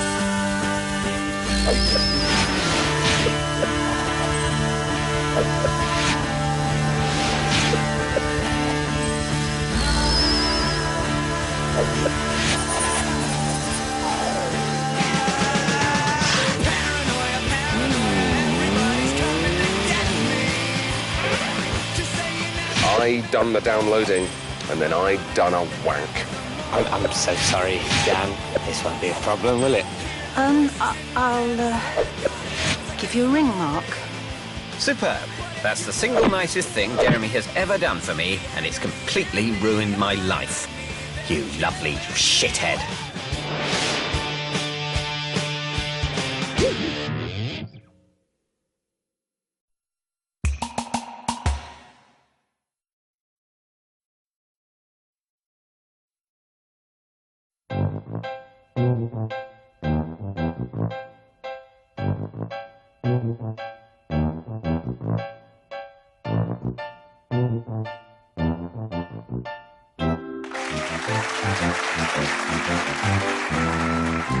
Now, look, Hans, I want you to be careful taking it out. Yeah, he's a big bastard, I'll give you that. Maybe I can break him down, cut him down to size. If you want, I could get the axe. The axe? Just a hand axe, Mark, not a fellow axe. No, Hans, no axes. I could help. A little sweetener. $5. A fee? Oh, I suppose you never really sat on that sofa much, did you? Maybe just for about 100,000 hours. And I suppose you won't sit on the new sofa much either. I just need money, Mark. Yes, well, I don't want to pay you for domestic chores. That's why I'm abusing my management position to get you challenging work at JLB. I don't need to be challenged, Mark. I just need something to do in the mornings. Some purpose. I'm tired of staring at my own winkle all day. And careful bringing the new one in. Chipped paintwork and abrasion to the upholstery will result in deductions. Yeah. Terms and conditions apply. This energy drink may cause anal discharge, etc.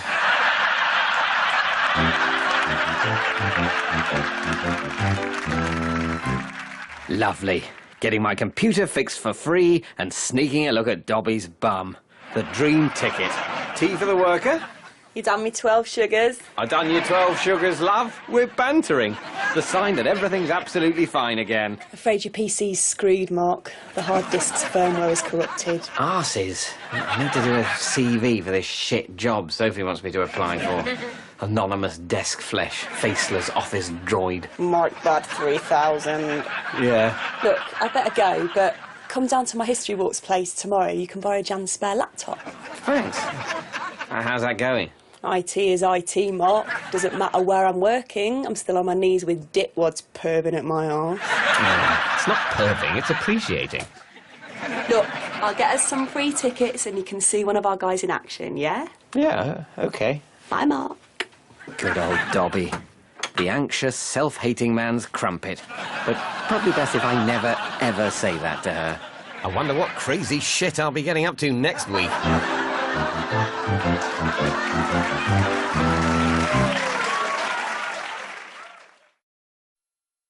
And action. I'm sorry, we saw. No, we really were just Okay, still running, reset. Sorry. Screw the salad, I'll have a burger. With cheese and bacon. And a and a chocolate fudge cheesecake. Yeah, that's right. I've got that line right. Yeah, that's right. I'm ordering pudding before I've even started my main course. And you've got a problem with that, ask the director.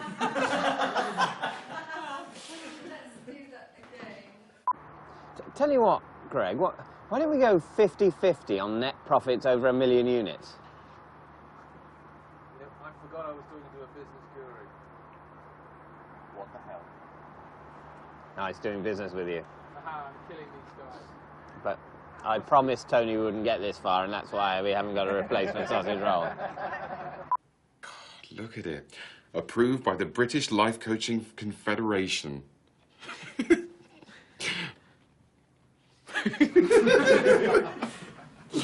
Okay. But I did put grade excellent because I think you'll make an excellent life coach. Thank you, Mark. I'm sorry.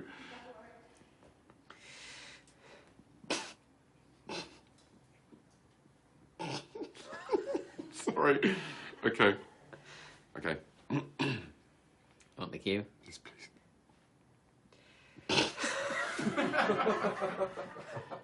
Okay. Right. Okay.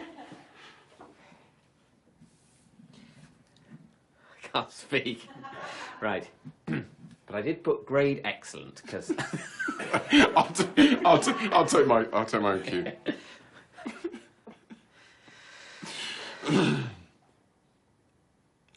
Thank you, Mark. Sorry, really sorry. Kate Bush. Sorry, my mind's just drowning in bands. All the bands. Nice videos, very cool. Susan Doyle. Boyle. Bald guy in the video. Hot Chocolate. What, are they a band? Of course they're a band.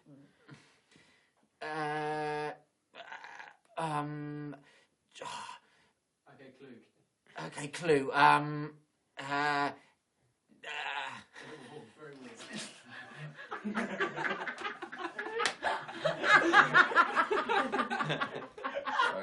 Okay. Okay, speed up and then, no, okay, they're warm, very warm, nature's favourite food. There we go.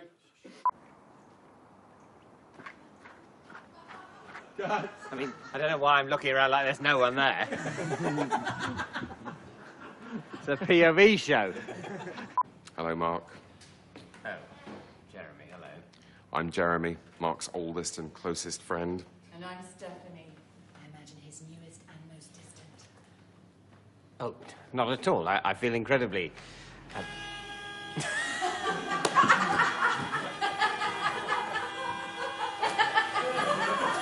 Let's cut.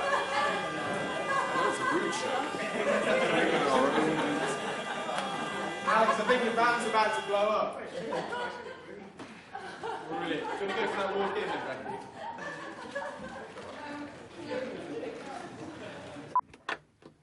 We saw the free cycle ad for a cat. The... Oh!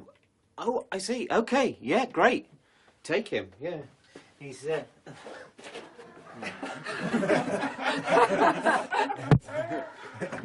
Could just put the cat in a box.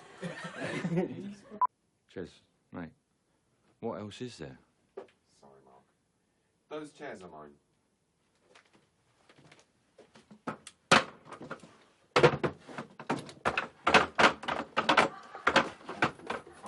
They don't stack. Not stacking chairs. Mark Corrigan. Yes, hi. Alan McGonaghy.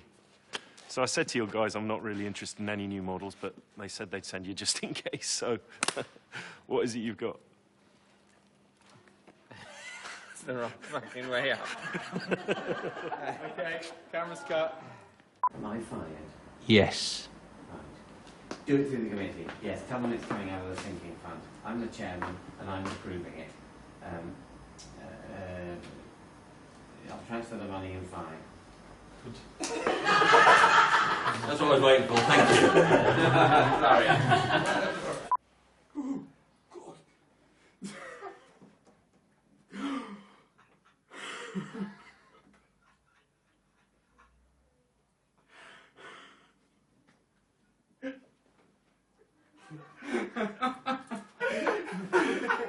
We cut there? How's that for Becky? Hi, Jez. How's life in the bag? Hi, Dobbs. Yeah, great. Great to finally get bagged up.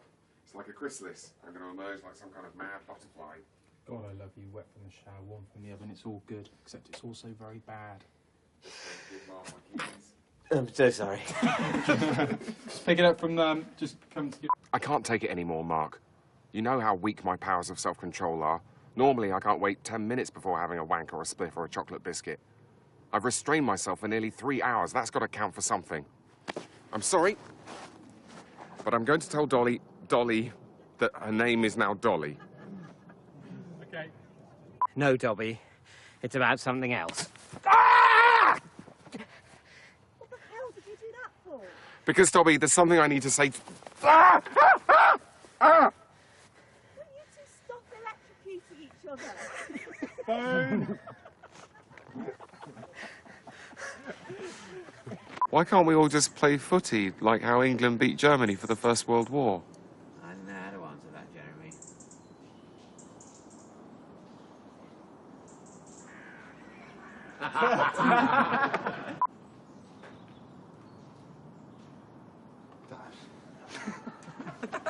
Sorry.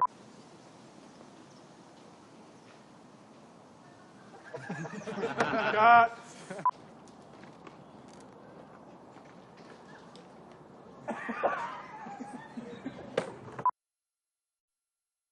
Come on, keep up. Sunday walk in the park. The Swiss Family Robinson gone wonky. How did this happen? God, Mark, look at that. Yes. So wild and free. And soon she'll be moved in with me. And then you can keep her in your cellar like Fritzl. God, no, why bring Fritzl into this? It's just the twin human desires, isn't it? To Fritzl the ones we love, or to let them fly free. I'm just saying in general, you're more of a Fritzl type. I'm not Fritzl. Touchy? A Fritzl type, Mark. Fritzl type. You're just on more of a lockdown vibe, whereas I favour a more Jesus thing. You know, let's all just split the bill and everyone fuck. Everyone fuck? It's Jeremy's reinterpretation of the Christian message. I might take 5 Dobbs. Can you hurry Gerard along a bit? He's not well. Sure, but he could at least keep his pace up. It's just nice for him to get out. The only person he's visiting right now is his sister, and she's in Loughborough getting very slowly fucked on a tantric sex weekend. I might make sure he gets back all right. Tuck him in. You know what he's like. Sure, go ahead. I know what he's like. I know exactly what he's like. Tuck me in, tuck me in. Tuck my cock right in there, Dobby. Feel free to interact with Dobby's friends. Just talk your normal stuff. They'll love that. Due to the fact I talk interesting shit. Exactly, but don't hold back. Your idea about how oil doesn't exist. Might not exist. Just relax. Go crazy. They're a very hip crowd. Skin up. Not unless they bring gear. Don't get high on your own supply. Right. I mean, I suppose you could break that particular... No, Mark. If it rhymes, it's true. You've got to be in it to win it. Finders, keepers, losers, weepers. If you do a murder, you've got to eat a burger. I did not know that.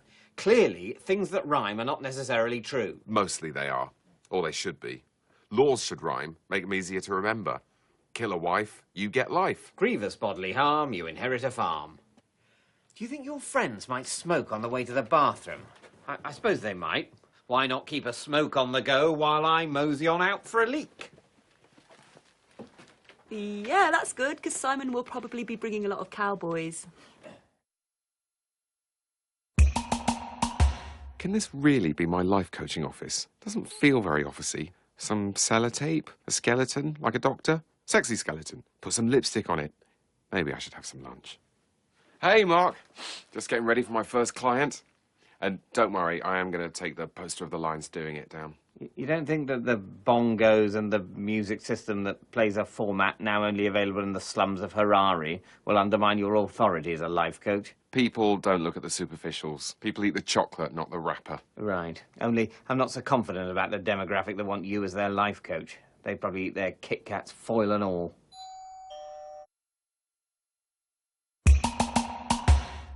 An indoor cat will need a stimulating and fun environment. Oh, we're stimulating and fun, all right, aren't we, Mark? Yes, very much so. And above all, it needs your time. We can give it time. I'm at home a lot. I'm a life coach. And Mark never goes out in the evening. Yes, I do. Well, I'll leave you to have a look around.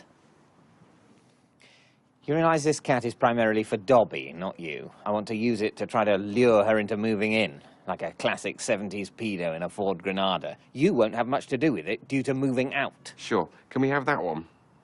And that one, too. And that one, he's small.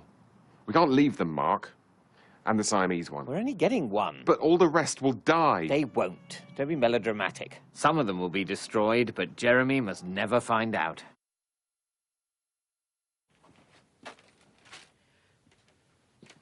Jesus, Jeremy, the smell. What is that? Mainly shit and salmon.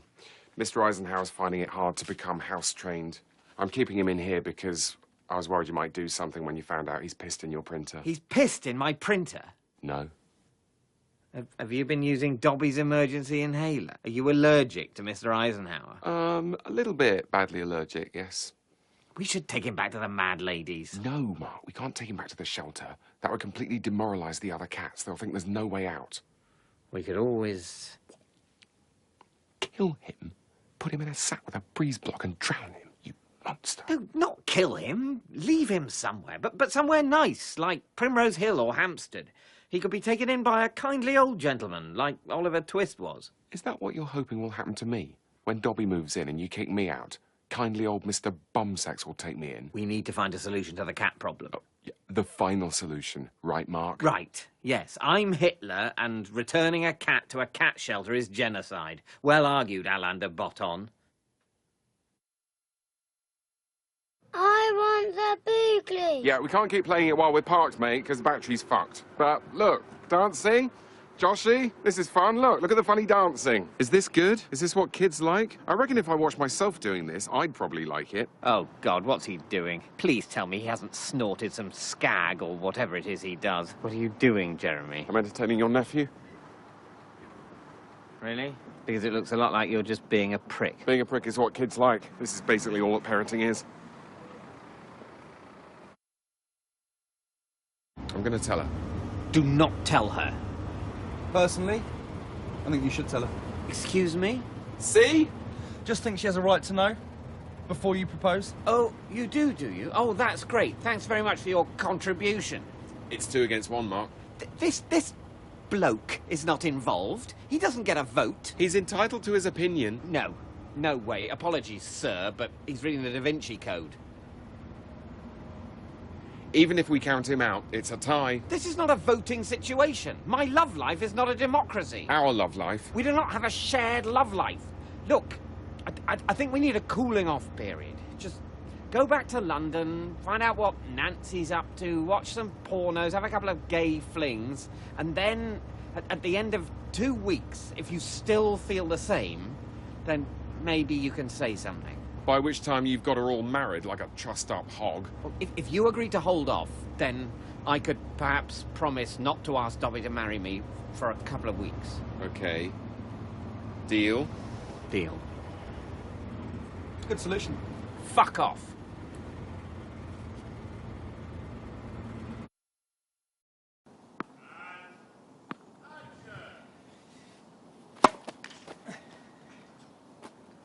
How they go?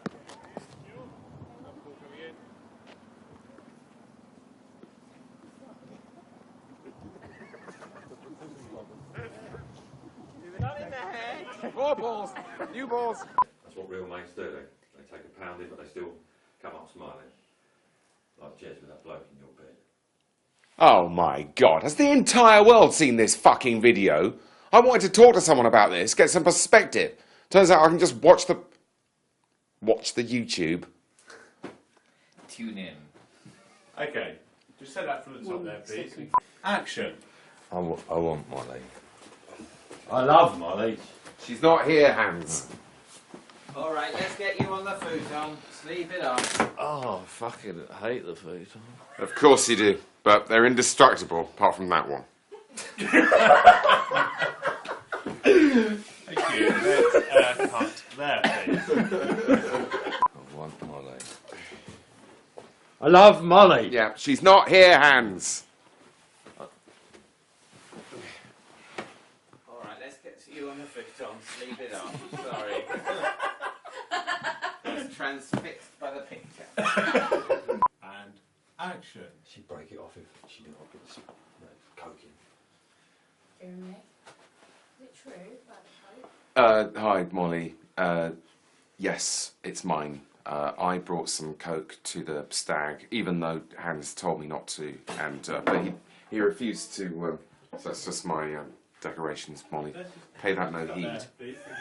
Oi, P-man, what you got there? A bit of fucking beetroot, you maniac. Oh, no, I don't think so, love. Did one of you jokers order this? Oh, sorry, fuck, wrong table. Unless... Just one little sipperoo. No, mate, no. What, just to wet the whistle? Exactly, just to wet the whistle. Can you leave this with us, please? Sure. Yeah. It's just to wet the whistle.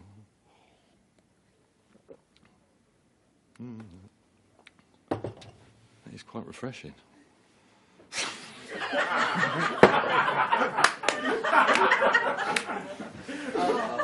Sorry. Oh, right, nearly got it. In a way, you do work in a bank. Well, I mean, come on. You're probably due one. Oh, great. I'm due one, am I? I'm due a good shooting. It's my turn for the big shiny bullet. Oh, shit. Is that him? Is that the robber? Shit. Where's the panic button? Where's the... Hey, Marco, how you going, good buddy? Yeah, great, actually, old pal. Oh, really? I thought you might be feeling like a guy who's just walked into a high-class restaurant with a sausage dog on the end of his dick. No. I got something up on my visual display unit this morning, Mark. I thought it was a high-class whore, but it wasn't. I was disappointed. Have a good morning. 288, take 3.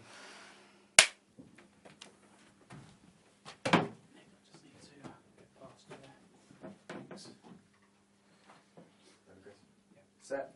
And action. Hey, Alan, what's up, Captain? What's the skinny on the dope? Good morning, Mr. Osborne. Oh, my God. Bad start. Lyrics by Superhands. You did the lyrics, did you? Solo? Yep. Definitely didn't. Yeah, because I'm pretty sure I helped. Oh, yeah? No, I don't think so. Anyway, it's cool, yeah? Oh, yeah, it's cool. I just think, would it be cool to change it to a shared credit, do you think? Sure, I'll speak to the guy. It'll be cool. Although there is a chance it might not be possible. Cool, understood. But you'll have a word. Absolutely. But the headlines are, we did a track, everybody loves it. The rest is just bread counting for the Bean Boys. The rest is being counted for the breadheads. No one noticed. Really, Jeremy? Tell me more, because I'm so invested in your domestic horse shit right now. Mark, what the hell are you doing over here? Thank you. And action. April. Oh, I was just explaining, I think I got it right, that... I need some space to think. Yes, space. Yes, that's wise. I understand. I'll go. Cut. Cut there.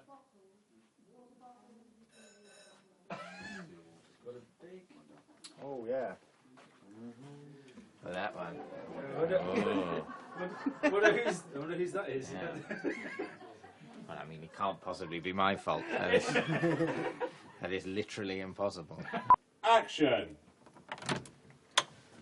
Jeremy? Sorry. What? Should we do that again? Try that again. Yes. Thank you. Can I do anything else? Is there more wall in than there was? Action.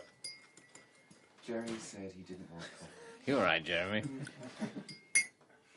What is this? Farty Guantanamo? No, I think we have to wake him up. Just tell him to leave. Like men. Or he is sort of bagged for our convenience.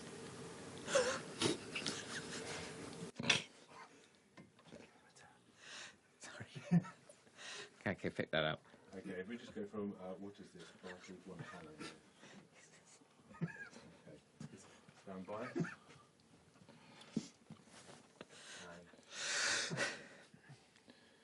What is this? Farty Guantanamo? I think we have to...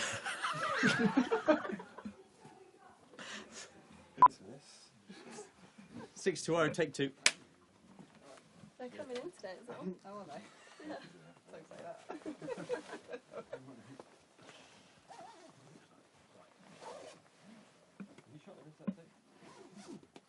Set. Action. Hi, Sophie. Where's... Sorry, but don't start. Ian's with my mum. Oh, forgotten the rest of it. Is it okay if we do it tomorrow? Sorry. Yeah, no, fine. It was just a glancing blow. On the head. Yeah, but don't worry. Okay, still running here. It's my fault. I should have been clear by then. Sorry. No. And action. Oh, hi, Sophie. Where's... I'm sorry, but don't start. He's with my mum. Is it okay if we do it tomorrow? But we said... I've been inventing all these great IQ games. I've stuffed a pinata. It's filled with nature facts and the odd carob-covered raisin to keep it in a rock. Can we do it again? I've done it all wrong. I'm really sorry.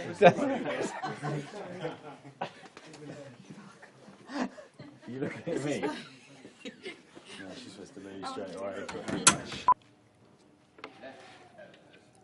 I'm broke.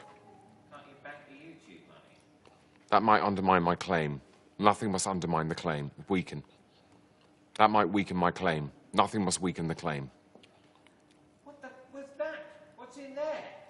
In where? I don't know what you're talking about. Who? I have a massive hole punch. Could be a contender to go in there. What's...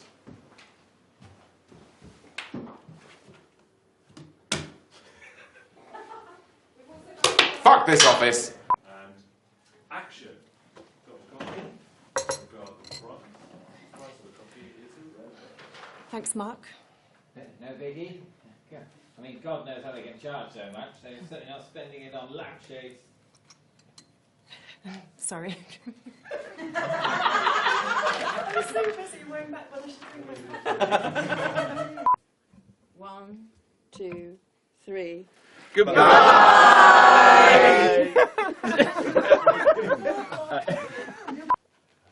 Action. Maybe not. Goodbye!